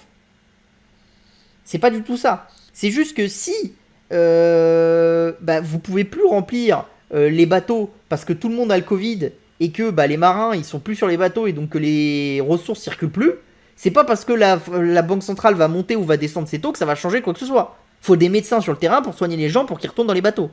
Bah, si la Russie décide de plus vous envoyer de matières premières parce que c'est la guerre, bah, la BCE et la Fed, elles peuvent monter, descendre leur taux, faire ce qu'elles veulent. Si la BCE et la Fed, elles creusent pas des puits de pétrole et des mines de palladium. Donc c'est ça, mécaniquement, la problématique, c'est que malheureusement, sur une inflation qui est due à des choses comme ça, qui ne sont pas des composantes économiques, une banque centrale ne peut pas trop intervenir. Et par exemple, sur des choses comme l'engrais, bah, la Russie plus l'Ukraine, c'est plus de 60% de la production d'engrais de la planète. Qu'est-ce que vous voulez qu'une banque centrale puisse faire? On va pas demander aux gens de plus utiliser d'engrais. Et même si on augmente les taux à 150%, ça va pas changer le problème. Il faut pour les fermiers de l'engrais, et malheureusement, il y a une concentration de la production au niveau mondial.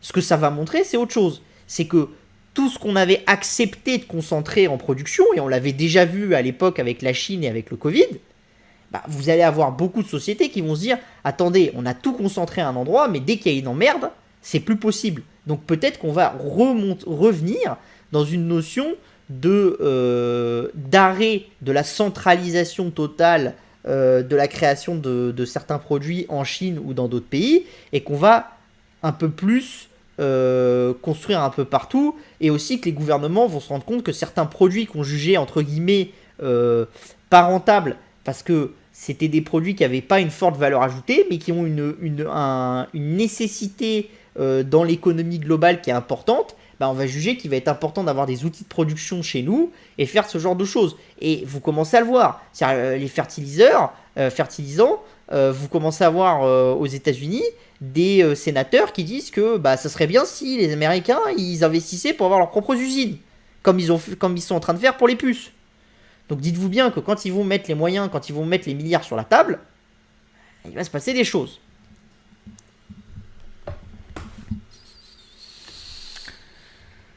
Donc voilà.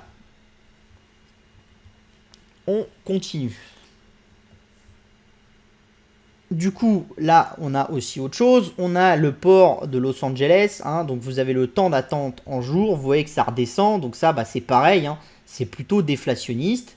Donc ça, c'est des choses qui vont aider les marchés. Et vous voyez que ça descend très fortement. Donc vous avez un transport qui est stabilisé. Vous avez d'autres notions qui commencent à revenir d'une économie un peu un peu moins inflationniste. Vous avez la baisse de demande des constructions des maisons aux États-Unis ce mois-ci. Vous avez la première baisse des prix des véhicules d'occasion ce mois-ci aussi. Et vous avez des syndromes déflationnistes de long terme, d'accord ? Tout ce que vous vend Cathy Wood, ce genre de choses et dont on se moque à l'heure actuelle, la robotisation, les fermes de nouvelle génération, la viande de laboratoire, le recyclage, toutes ces choses-là, c'est quand même des phénomènes inflationnistes importants à horizon de 3 ans. On va prendre un exemple, hein, le poulet, d'accord, en magasin, ça coûte 3,70 € la livre, entre guillemets, aux États-Unis, d'accord ? À l'heure actuelle, fait dans une usine en Israël, qui sont les meilleurs, ça vous coûte 6,80, d'accord, sorti d'usine. Donc en magasin, ça vous coûte à peu près 11. Sauf que les entreprises qui font ça espèrent que avant 2025, elles vont être capables de passer sous le prix à la sortie d'usine de ce que payent les consommateurs américains en magasin maintenant. Donc ça vous montre un peu une capacité de déflation, et ça vous montre quand même quelque chose, c'est que cette inflation va se heurter à quelque chose, c'est-à-dire que plus l'inflation va monter, plus, entre guillemets, vous allez avoir une hausse de l'innovation sur certains secteurs clés, et vous commencez déjà à avoir des effets déflationnistes forts et des baisses de prix très fortes sur ces secteurs-là. Et donc si en plus vous commencez à avoir des investissements massifs de certains, parce que le prix des denrées monte, et donc on se dit qu'il faut les produire moins cher pour avoir une stabilité, ça peut être très très fort. Et dites-vous bien une chose, c'est que c'est des choses qui sont quand même massives, parce que par exemple, pourquoi est-ce que le secteur du solaire est aussi peu cher à l'heure actuelle et a eu autant d'innovation ? Parce que le pétrole a été à 130 $ à un moment. C'est pas parce que tout le monde a décidé de faire du solaire. C'est parce que quand le pétrole a été à 130 $, les Chinois, les Américains, les Européens, vous avez des gens qui ont trouvé des financements en disant bah, il faut qu'on mette du solaire, parce que si on fait du solaire, si on optimise, on pourra créer l'électricité à moindre coût, et cette électricité, elle aura un coût qui est faible, et du coup elle va nous attirer et elle va être quelque chose d'intéressant. Et vous l'avez eu Ce matin, chez BFM, vous aviez l'interview du PDG de Total qui l'expliquait très bien. C'est-à-dire que quand vous avez des prix qui sont trop hauts dans des secteurs économiques qui sont vitaux, bah vous commencez à avoir quelque chose qui attire de l'innovation. Et vous commencez aussi à le voir sur les métaux avec de plus en plus de recyclage. Alors qu'on recycle très peu des métaux qu'on détient à l'heure actuelle. Et on a des dizaines de millions de tonnes de déchets informatiques dans des décharges sur lesquelles on a beaucoup de choses à récolter. Et pour ceux qui suivent l'hebdo de l'innovation, vous savez que j'en parle souvent, il y a beaucoup d'innovations sur le secteur du recyclage qui commence à arriver pour recycler les métaux et tout. Donc plus le prix des métaux vont être chers, plus vous allez avoir d'intérêt de ces acteurs d'investir dans le recyclage, plus vous allez avoir de la montée en puissance de nouveaux outils de production qui vont du coup diminuer l'inflation de long terme. C'est un petit peu la chose. C'est-à-dire que si vous vous disiez que la capacité d'innovation est contrainte, entre guillemets, vous pourriez vous dire, bah, l'inflation, elle peut durer. Mais comme la capacité d'innovation n'est pas contrainte, l'inflation aura du mal à durer. D'accord ? Donc ça, c'est quand même des choses qui sont grandement déflationnistes. D'ailleurs, vous voyez, là, on a la vision d'augmentation des taux de la Fed. D'accord ? Donc pour vous dire quand même quelque chose, avant l'arrivée de Poutine en Ukraine, on était sur des visions avec des taux au plus haut qui étaient au-dessus de 4. Là, c'est ce qu'on a pris. C'est arrêté hier soir, je crois. Donc, on n'a pas encore aujourd'hui. Vous voyez que le plus haut, il est considéré en 2024. Et les plus agressifs, ils sont vers 3,1% de taux directeur pour la Fed. Heureusement qu'il n'y a même pas 2 semaines, j'entendais des gens qui me disaient « Ouais, la Fed, elle va arriver à 5% de taux directeur. »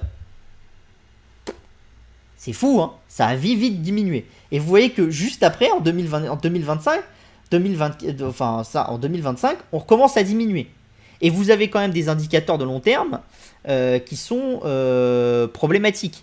C'est-à-dire que quand vous regardez l'inflation cœur au Japon, vous êtes retourné sur de la déflation. D'accord ? Si vous enlevez l'énergie. Et pourtant, vous avez toutes les problématiques de hausse des prix, des matières premières, ce genre de choses. Donc vous avez des pays qui sont structurellement en déflation et qui retournent en déflation. Donc ça c'est quand même des indicateurs avancés. Et le Japon a toujours été un indicateur assez avancé de ce que l'inflation faisait. Parce qu'il nous montre un peu le chemin de beaucoup de pays. Et surtout pour nous Européens, il nous montre un chemin. C'est un chemin de population qui stagne, d'innovation, d'optimisation des ressources. Et ça drive la déflation. Malheureusement, c'est comme ça. Donc je pense quand même que notre peur de l'inflation, à l'heure actuelle, elle est exacerbée, mais qu'on devrait plutôt avoir peur de la déflation à long terme. Alors, bien sûr, quand je vous parle de long terme, je vous parle de 2024, 2025, ce genre de choses. Alors, ça vous paraît un peu loin. Et les marchés, ils réfléchissent pas encore à 2025, 2026 et tout ça. Mais en tant qu'investisseur de long terme, quand vous raisonnez sur la valeur d'une société, les sociétés de croissance, elles surperforment toujours dans des moments de déflationnistes. Pourquoi ? Parce que ce que vous cherchez à faire, c'est mettre votre argent dans un actif qui va réussir à prendre de l'importance dans le monde de demain. Et donc, pour prendre de l'importance, faire de la croissance. Vous voyez aussi que structurellement, les taux d'intérêt, ça descend. Alors là, vous avez les taux d'intérêt des emplois, des emprunts, pardon. Vous voyez, donc vous avez des choses qui sont très très hautes. On était à 35 à une époque, ce genre de choses. Vous voyez que la courbe avec le temps est quand même toujours à la diminution. Alors vous avez des extrémums parfois. Vous voyez, vous avez des montées, vous avez des descentes, vous avez des extrémums. D'accord ? Mais globalement, le trend de très long terme depuis 1310, c'est la diminution.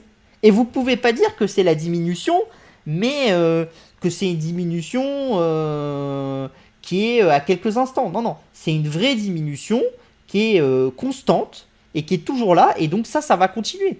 Ça, donc si vous voyez cette courbe vers 2030, 2040, je ne vois pas pourquoi la courbe, elle continuerait pas à diminuer. Ce qui drive cette courbe, c'est notre capacité d'innovation. Donc tant que vous ne remettez pas en question la capacité des acteurs d'innover et de créer des nouvelles choses, la courbe, elle va avoir le même sens. Donc elle va continuer à descendre. Donc on va continuer aussi pour voir si la Chine va réagir, parce qu'une grande partie de ce que beaucoup se font peur, c'est de se dire, oui, mais maintenant la Chine va en profiter pour aller annexer Taïwan. Ça se pose des questions, pourquoi ? Parce que vous voyez que déjà que la Chine a besoin d'un PIB qui est assez haut. Ça, c'est à peu près ce dont la Chine a besoin à l'heure actuelle pour maintenir cet équilibre, le pain et les jeux, ce que je vous disais un peu avant. Vous voyez qu'avec le Covid, c'est descendu, c'est remonté violemment, mais vous voyez que maintenant, on est en dessous de ce qu'on avait en pré-Covid. Et ça, c'est dangereux pour l'économie chinoise. C'est très dangereux, d'accord ?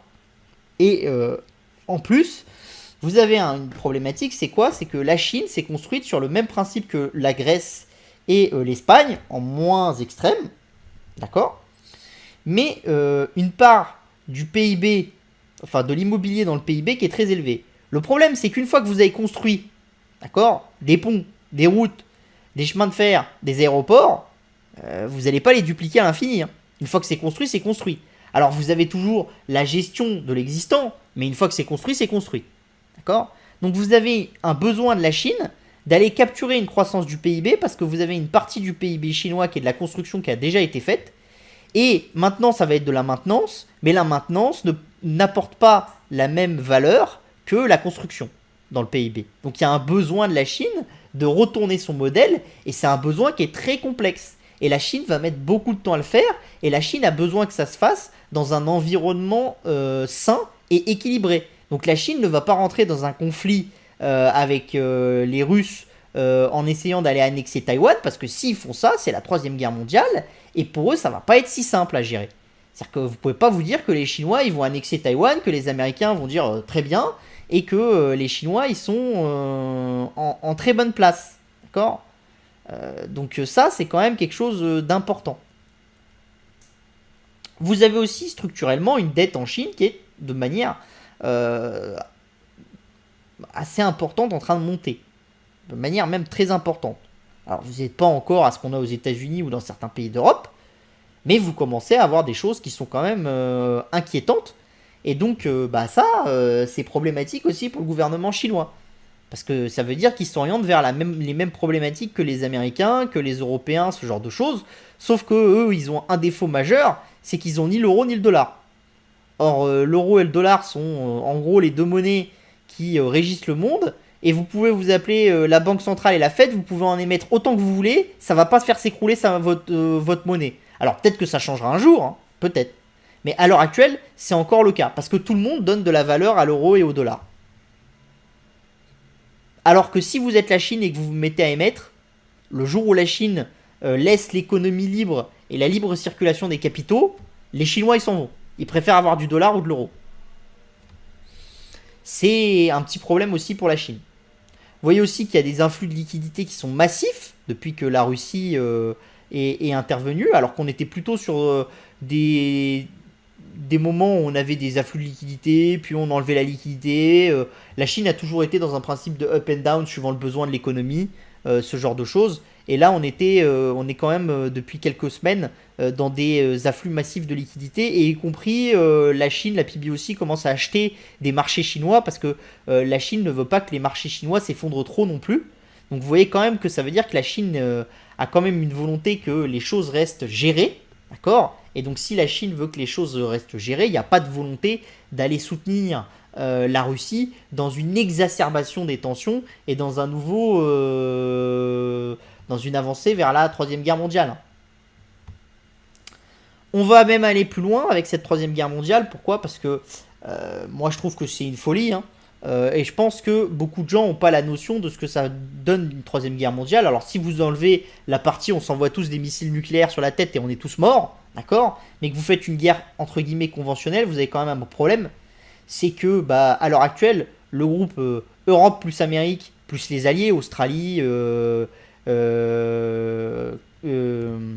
Royaume-Uni et tout ça, c'est en gros 65% du PIB des dépenses militaires mondiales. Alors, au niveau mélien, ça veut quand même dire que la puissance, elle est de votre côté, quoi. Et du côté des Européens et des Américains. Parce que c'est eux qui ont la plus grosse, de très très loin. Alors, on peut toujours se dire que les Chinois, les Russes, ils ont un moyen de travailler qui est différent. Mais c'est eux qui ont la plus grosse, c'est très loin. Vous avez un autre problème, c'est quand on regarde la map monde, vous avez quand même un avantage stratégique pour le couple États-Unis-Occident vs ce que vous avez ce que vous pourriez avoir dans la vision d'un bloc contre l'Occident de guerre. C'est quoi ? C'est que vous voyez que vous avez la Russie ici, d'accord ? Quelques alliés de la Russie dans le coin là, la Chine. Vous voyez par contre que vous avez l'inverse. Les États-Unis, Canada, ils sont là, ils sont tranquilles. Vous avez toute la partie là où vous allez être tranquille et vous pouvez mettre en place une économie de guerre sans trop de risques, d'accord? Et en plus, vous avez une capacité des alliés entre guillemets occidentaux parce que vous avez l'Inde, vous avez l'Australie, vous avez la Corée, vous avez le Japon.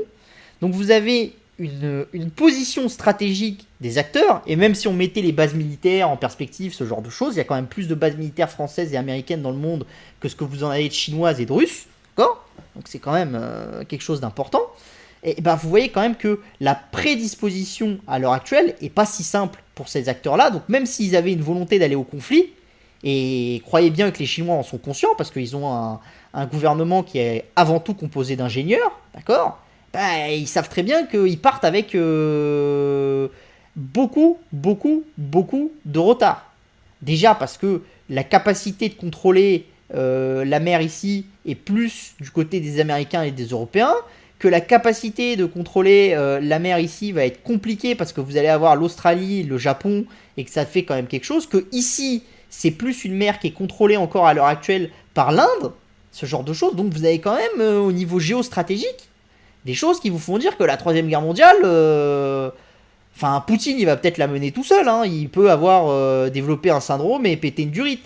Mais Xi Jinping, à mon avis, il n'a pas ce syndrome-là. Et il sait très bien ce qu'il peut faire et ce qu'il peut pas faire. Donc moi, je vous le dis, hein, la Troisième Guerre mondiale, on se fait peur. Ça fait peur au marché, mais moi, je pense qu'il y a peu de chances que ça arrive.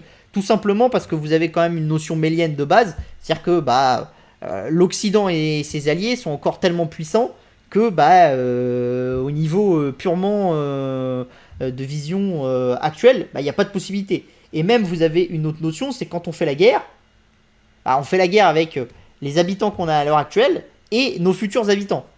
Et nos futurs habitants, c'est quoi? C'est nos enfants. Et le taux de fertilité, que ce soit en Russie ou en Chine, il est très faible. Donc la capacité de maintenir une guerre mondiale pour la Chine et la Russie est très très faible. Parce que vous ne pouvez pas vous mettre à faire des enfants maintenant pour maintenir la guerre qui va arriver. Hein. Il faut la prévoir 10 ans à l'avance, la guerre. Donc comme vous avez un taux de fertilité qui a beaucoup baissé et un taux de jeunes qui a beaucoup baissé, vous avez une capacité à maintenir un effort de guerre au niveau purement humain qui est moins intéressant pour ces pays-là que pour les pays occidentaux. Ce qui est un peu contre-intuitif. Mais ça, c'est parce que le taux de fertilité russe et le taux de fertilité chinois, il est très faible. Donc, vous voyez que ça, c'est aussi problématique. Et ça tire aussi un souci pour Poutine. Et ça explique sa volonté d'aller capturer, entre guillemets, des peuples qui sont d'obédience russe, on va dire, comme on a dans le Donbass et tout ça. D'accord ? Qui ont une vision qui parle le russe et qui sont liés à la Russie. C'est que ça lui permet d'augmenter sa population. Et il faut bien avoir conscience que le problème d'un État et de Poutine avec sa vision de la Grande Russie, c'est que vous ne pouvez pas faire une Grande Russie avec 50 millions d'habitants. D'accord ? Or, le taux de fertilité que vous avez à l'heure actuelle en Russie est tel que la courbe de long terme va pousser vers un passage sous les 100 millions d'habitants pour la Russie. Ce qui va poser des problématiques importantes. D'accord ? Bon, on va finir un petit peu parce que là ça commence à faire longtemps et puis après on fera les questions. Hein. Nous en tant qu'investisseurs, les marchés en temps de guerre. Les marchés en temps de guerre, c'est pas un gros problème pour nous. Pourquoi ? Parce que si vous investissez sur des bonnes valeurs, ces valeurs-là, elles ont des avantages, elles ont des concurrents qui font faillite, ce genre de choses, et donc à la fin on est plutôt gagnant. Et là on a pris l'exemple, hein, c'est les guerres au niveau mondial, d'accord ? Et ce que fait le S&P 500 après. Donc vous voyez que entre guillemets, vous avez Pearl Harbor, où vous avez un drawdown qui est important, et où vous avez un moment pour se remettre, qui est de 307 jours. D'accord ? Donc à peu près une année. Vous avez, au niveau de l'invasion de l'Irak, du Koweït par l'Irak, il faut 189 jours pour s'en remettre. Sinon, on est quasiment tout le temps en dessous de 60 jours. Donc en dessous de 2 mois pour s'en remettre. Ça vous montre quand même la puissance des marchés. Et c'est pour ça que je vous disais tout à l'heure que c'est intéressant quand il y a une hausse violente de la tension de détenir de l'or. Mais quand on est dans une période de guerre de long terme, c'est pas forcément intéressant de détenir de l'or. C'est plus intéressant de détenir des marchés. Parce que si vous détenez des bons acteurs dans le marché, vous avez une baisse structurelle de la concurrence entre les acteurs. Vous avez des opportunités de racheter des concurrents à pas cher. Parce que vous avez des concurrents qui ont trop de levier ou ce genre de choses et qui vont à la faillite. Vous avez aussi une compression des comment ça s'appelle, des multiples. Pourquoi vous avez une compression des multiples? Parce que si vous êtes dans un phénomène, entre guillemets, où vous avez peur de l'avenir, vous n'allez pas payer 40 fois les multiples. Mais vous allez payer 20 fois. Mais quand vous êtes une très grande société qui est bien gérée, bah, là où avant on vous proposait de racheter des concurrents à 40 fois les multiples, on vous propose de les racheter à 15 maintenant, vous allez le faire. Parce que vous vous dites, je suis tellement gros, je suis tellement puissant, qu'en fait, soit la guerre, elle explose totalement et tout le monde va mourir, y compris mon business, soit on fait comme dans l'histoire, c'est-à-dire on va se remettre, et donc j'ai intérêt à aller manger le plus de concurrents possible, parce que le jour où on va se remettre, je vais gagner beaucoup plus d'argent que les autres. Et donc ça, c'est ce que vous voyez sur le S&P 500. C'est quoi? C'est que depuis que la guerre a éclaté, il n'y a jamais eu autant d'annonces de plans de rachat d'actions. Pourtant, vous voyez que on était sur le S&P 500 technologie, on était à 83 milliards d'actions dans les années 2007. On est à 63. La dernière fois, je lisais une étude. Si les GAFAM, les 10 premiers du Nasdaq, continuent à racheter des actions comme maintenant, que tous les multiples sont frisés à ce soir. D'accord? Donc, et ce soir, on a déjà des multiples qui sont pas élevés. Hein. Je vous rappelle que vous payez Facebook 12 fois les profits, les profits espérés. D'accord? Et donc vous partez du principe que ces boîtes-là vont pas faire de croissance. Mais juste qu'il va y avoir des rachats d'actions et que les autres sociétés vont arrêter de baisser.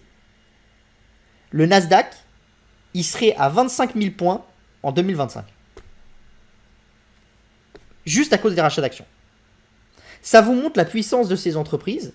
Et dites-vous bien une chose, c'est que si la guerre et s'il y a des tensions, on fera moins chier Facebook, Google et compagnie sur le rachat de sociétés que s'ils le font pas. Enfin, que si on est dans une période de paix. C'est-à-dire que si demain, il n'y avait pas le problème avec la Russie et que Facebook arrivait et disait je veux racheter Palantir, il n'y a aucune chance que ça marche. Si demain la Russie est en tension et qu'on commence à sentir la guerre et que Facebook vient voir l'État américain et dit bon écoutez, nous on a beaucoup de données mais en plus on va racheter Facebook, on va racheter Palantir, ça va nous donner de la puissance et on va être capable de vous donner un avantage concurrentiel très fort sur l'analyse des communautés et ce genre de choses.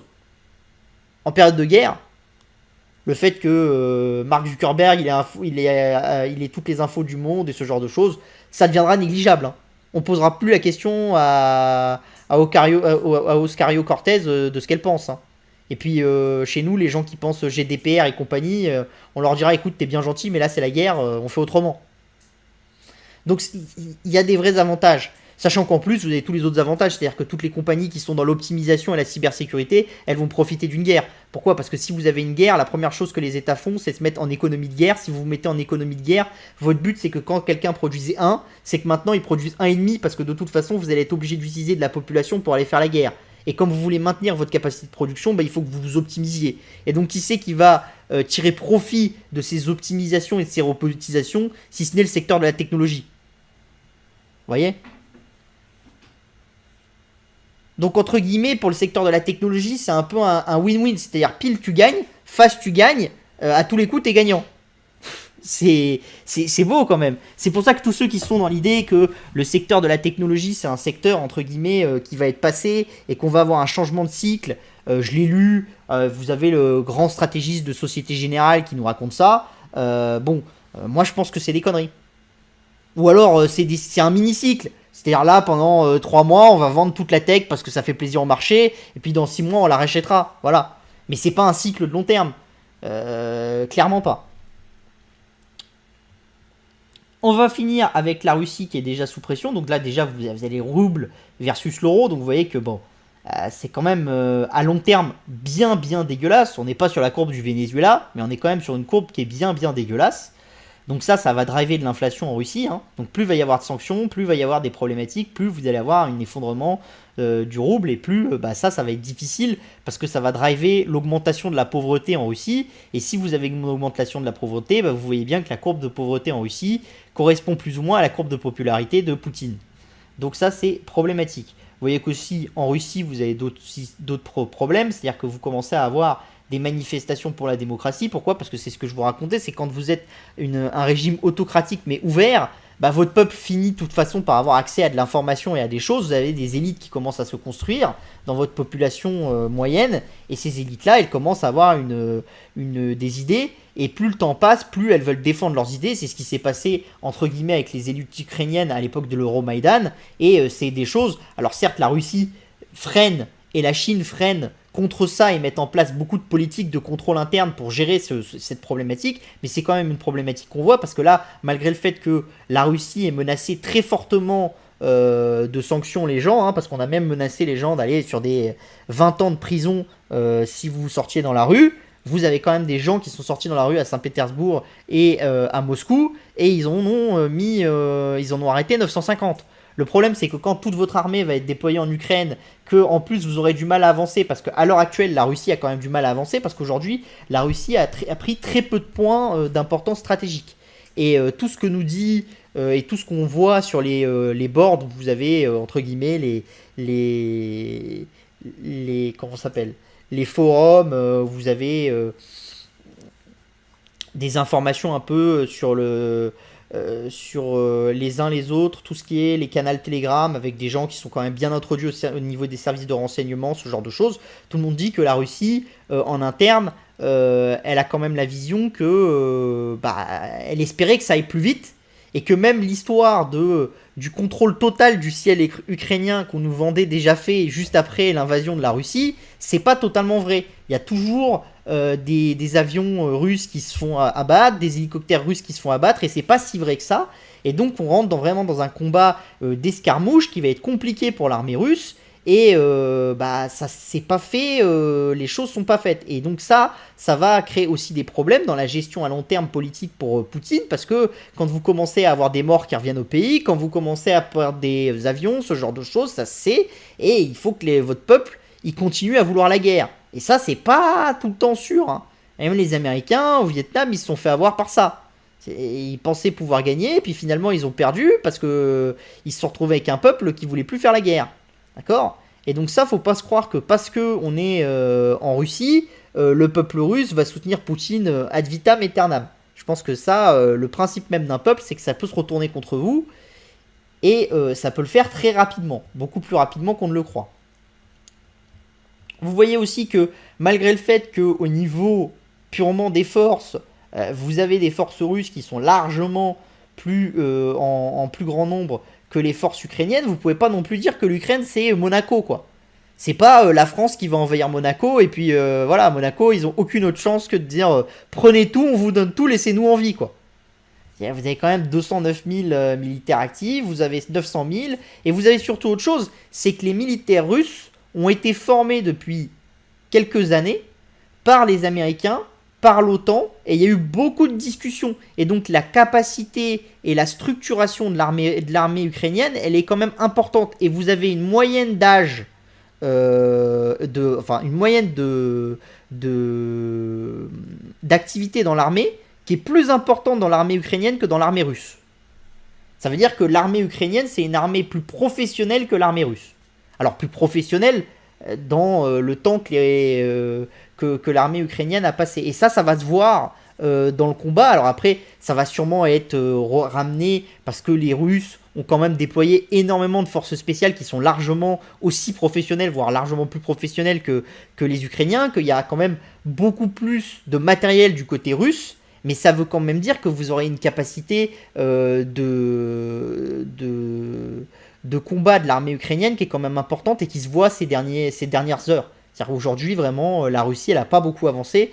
Et je pense que Poutine ne s'attendait pas à ce qu'il avance aussi lentement. Et d'ailleurs, le jeu qu'on a eu un peu dans la fin de l'après-midi, avec la discussion de Poutine qui était prêt à discuter, à revenir à la table des négociations, même si à mon avis c'est un peu du bluff, mais surtout les envois massifs de SMS qu'il y a eu sur le terrain en Ukraine pour pousser l'armée ukrainienne à renverser le pouvoir et à prendre le pouvoir en Ukraine, ça montre une déstabilisation entre guillemets un petit peu de la Russie, parce que je pense que la volonté vraiment des Russes de base c'était démilitariser l'Ukraine, et s'ils en sont au point de demander à l'armée ukrainienne de elle-même faire sauter le gouvernement pour prendre la place, ça veut quand même dire qu'à mon avis leur plan de base, a quand même pas réussi à 100%. Alors après, attention, je suis pas en train de vous dire qu'ils ont merdé et qu'ils ont rien réussi. C'est pas le cas, mais à mon avis, ils pensaient y arriver beaucoup plus facilement. Et je pense qu'ils se rendent compte qu'il y a quand même une résistance et que cette résistance peut durer.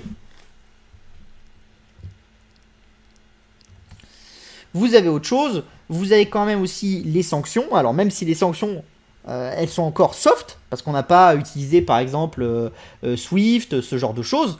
Mais c'est des sanctions qui ont des moyens de siphonner quand même le trésor. Parce que quand vous regardez un peu la communication de la Banque centrale américaine, vous êtes quand même sur des condamnations des principales banques russes qui géraient 46 milliards de transactions par jour, dont 80% avec du dollar. Et il y a une autre partie qui est avec de l'euro. Donc quand vous prenez le dollar plus l'euro, vous êtes sur 95% de ces 46 milliards. Donc ça veut dire que 95% de ces 46 milliards vont devenir compliqués. Alors comme tout à l'heure, 95% de ces 46 milliards vont pas devenir impossibles. Ils vont trouver des solutions pour certains échanges. Mais il va quand même y avoir de la complexité au niveau des capacités d'échanger de la monnaie, ce genre de choses en Russie. Et donc ça, plus ça va durer, plus ça va heurter. Et les sanctions de l'heure actuelle sont quand même pas du tout les sanctions qu'on avait mis en place quand ils avaient pris le Donbass la première fois. C'est vraiment des sanctions qui sont beaucoup plus fortes. Et je pense que les gens ne se rendent pas compte de l'importance de ces sanctions dans le temps. C'est des sanctions qui ont très peu d'affect si le truc dure une semaine et demie et que dans une semaine et demie, tout le monde se met autour de la table des négociations et que Biden dit, bon écoutez, les Russes, ils sont revenus, ils vont prendre les républiques du Donbass et tout ça, ils vont faire leur truc dans leur coin, on arrête les sanctions et c'est fini. Ça n'aura pas trop heurté l'économie russe. Par contre, si vous êtes sur une vision de ça va rester pendant un mois et demi comme ça, là, ça va être compliqué pour les Russes de tenir. Ça va être compliqué pour les Russes de tenir parce que même s'ils ont fait des efforts, même s'ils ont accumulé de l'or, accumulé des devises ou ce genre de choses, vous êtes quand même sur des choses qui sont impressionnantes. À l'heure actuelle, si vous partez du principe que ça va être compliqué de faire 50% des échanges de ces 46 milliards qui étaient traités par les banques principales russes, d'accord ? Vous êtes sur un siphonnage du trésor de la Banque centrale russe qui se fait en moins de 3 mois. Ça vous montre la vitesse à laquelle ça peut aller. Alors effectivement, je pense qu'ils seront aidés par les Chinois, je pense qu'ils arriveront toujours à vendre un petit peu des ressources à droite à gauche, à se mettre dans une économie de guerre, mais c'est quand même limité. Et donc ça veut dire que ça va toucher le peuple russe de façon importante, avec une inflation, avec des pénuries, ce genre de choses. Et donc on revient au début, c'est est-ce que du coup, alors que Poutine, il est structurellement dans un moment de faiblesse plutôt au niveau de sa popularité, est-ce que ça va l'aider dans sa popularité ? Ce qu'il a aidé la première fois avec le Donbass, c'est qu'il a gagné et que les Européens et les Américains sont couchés. Mais là, on a plutôt l'impression d'être dans un sentiment que les Européens et les Américains ont envie d'aller à la confrontation et de dire là, c'est la ligne rouge. Et là, on rentre dans un système mélien. Et à ce moment-là, on pense quand même que si on regarde les forces en puissance, le système mélien est quand même plus du côté de l'Union européenne et des pays occidentaux que du côté de la Russie. Sans compter le fait qu'il y a quand même des nouvelles sanctions qui sont pensées, dont des listes. Par exemple, il y a des listes qui ont été publiées par le Royaume-Uni de 1000 à 1500 citoyens russes. Et donc là, c'est différent, parce que quand vous allez sanctionner 40 personnes ou que les membres de la Douma, c'est précis, c'est des politiques russes, c'est des gens qui sont très connus. Quand vous commencez à aller cibler les enfants, les petits-enfants, à droite, à gauche et tout, que vous ciblez les millionnaires, les milliardaires, vous commencez à voir aussi au niveau de la Russie, vous allez tomber sur des gens qui sont des entrepreneurs classiques, qui ont envie de vivre leur vie, de partir en voyage et tout, et à qui on va dire, bah écoute, ton chef, il a décidé que c'était la guerre, donc maintenant, toutes tes économies, bah tu peux plus les toucher, tes penthouses aux États-Unis, ils sont saisis et tout ça. Et ça va être compliqué parce qu'en interne, ça peut faire un peu de remous. Et c'est un remous qui va devoir être géré par Poutine. Et donc ça veut dire que plus vous avez de remous, plus vous avez une dispersion des forces de Poutine entre la gestion interne des problèmes et la gestion externe. Et vous avez du coup un équilibre qui est de plus en plus compliqué à maintenir. Vous voyez aussi qu'il y a une nouvelle qui n'était pas très bonne. Et ça, c'est une nouvelle qui pose des problèmes. Alors vous avez deux nouvelles qui ont quand même posé des problèmes. Et on l'a vu aussi cet après-midi, en fin d'après-midi, sur la communication de l'Allemagne, qui était contre le fait d'enlever les Russes de SWIFT. C'est qu'on commence à avoir des montées de la radioactivité autour de Tchernobyl. Et on commence à avoir une armée russe qui merde. Parce que quand vous faites une guerre, c'est jamais propre. Les Américains n'ont jamais réussi, malgré une avance technologique considérable. Les Français, malgré le fait de faire très attention, n'ont pas réussi au Mali à ne pas faire de bavure. Donc les Russes n'arriveront pas en Ukraine à ne pas faire de bavure. Et plus il va y avoir de bavure, plus il va y avoir de problématiques comme ça, plus ça va être dur pour les pays européens qui sont entre guillemets les passagers clandestins des discussions. Donc à l'heure actuelle, les passagers clandestins, c'est la Hongrie, Chypre, l'Allemagne et l'Italie, qui veulent pas des sanctions trop fortes sur la Russie. Plus ces pays-là, ils vont avoir du mal en interne, dans leur politique interne, à maintenir cette discussion, parce que vous allez avoir un peuple qui va être choqué par ce qui se passe en Ukraine. Et ça s'est vu cet après-midi avec déjà l'Allemagne qui a dit on est prêt à discuter des sanctions, de sanctionner Poutine contre l'accès à SWIFT. Alors que hier soir, ils n'étaient pas prêts à faire ça. Et s'ils sont prêts à le faire, c'est parce qu'en Allemagne, ça fuse, ça discute, et que ça commence à être problématique. Donc on va mettre un peu d'optimisme là-dedans, parce que moi je pense que c'est toujours quelque chose qu'il faut faire. Et je pense que le monde nous montre que malgré les guerres qu'on a, les choses, on avance toujours vers le mieux et vers le mieux disant. Alors des fois on recule un petit peu, c'est comme ce que je vous disais au début, hein. C'est comme quand on monte les escaliers, on monte pas d'un seul coup au dernier étage pour avoir la meilleure vue, mais on monte, on se casse la figure, on monte, on se casse la figure, et puis voilà. Mais globalement, depuis que l'humanité est humanité, chaque fois on arrive à passer des étapes, à passer des paliers et à aller vers quelque chose où on est mieux. Et je pense que rares sont les gens qui pourraient me dire qu'on était mieux il y a 50 ans et qu'on vivait dans des meilleures conditions il y a 50 ans. Voilà, bon, pour ceux qui ont vu Terra Incognita, qui était un des premiers lives qui montrait quand même la vision de long terme, je pense que c'est un live qu'il faut continuer à aller regarder. Mais je pense que c'est un live qui vous montre bien ça. Alors je ne vous l'ai pas dupliqué.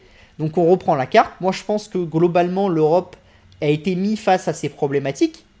Que ça va servir un peu de coup de pied. Et donc je pense que ce qui est intéressant, c'est qu'à mon avis, peut-être qu'en 2025, le point va être pas aussi proche de la Chine, mais va peut-être être ramené un peu plus proche de l'Europe. Et je pense qu'il y a des forts moyens que dans les décennies qui arrivent, on ait un point qui se centralise plutôt aux alentours de la Turquie, hein, donc qui vienne un peu plus vers là, d'accord, pardon, où est ma souris, voilà, par ici, qui sera aussi dû par la montée en puissance de l'Europe, et moi j'y crois beaucoup. Alors pour ça, j'ai mis une petite infographie. C'est quoi? C'est que moi je pense que pour avoir une montée en puissance, il faut quand même investir sur des secteurs d'avenir, et vous avez quand même des choses où vous avez des investissements qui sont massifs, et où vous voyez quand même des retards des deux puissances colossales qui sont les USA et la Chine. C'est quand vous regardez la densité robotique, bah, les pays qui ont la plus grande densité robotique, de très loin, c'est l'Europe. En zone économique, la zone économique qui a le plus de densité, c'est l'Europe. Et vous avez vraiment des investissements massifs en Allemagne, en Belgique, en Italie, en France, là-dessus. Et donc je pense que l'Europe arrive à un moment où elle va faire des investissements massifs. Je pense aussi que l'Europe est structurellement une zone qui a une capacité de driver de l'inflation qui est un peu moins forte que les États-Unis. Donc en fait, le problème des États-Unis, c'est qu'à chaque fois qu'ils font un grand plan d'investissement, bah, tout de suite, ils font exploser leur inflation parce qu'ils ont une transaction qui passe entre guillemets de on met de la monnaie dans l'économie et tout de suite les marchés financiers s'emballent et notre économie s'emballe. Et je pense que cet emballement est moins vrai en Europe.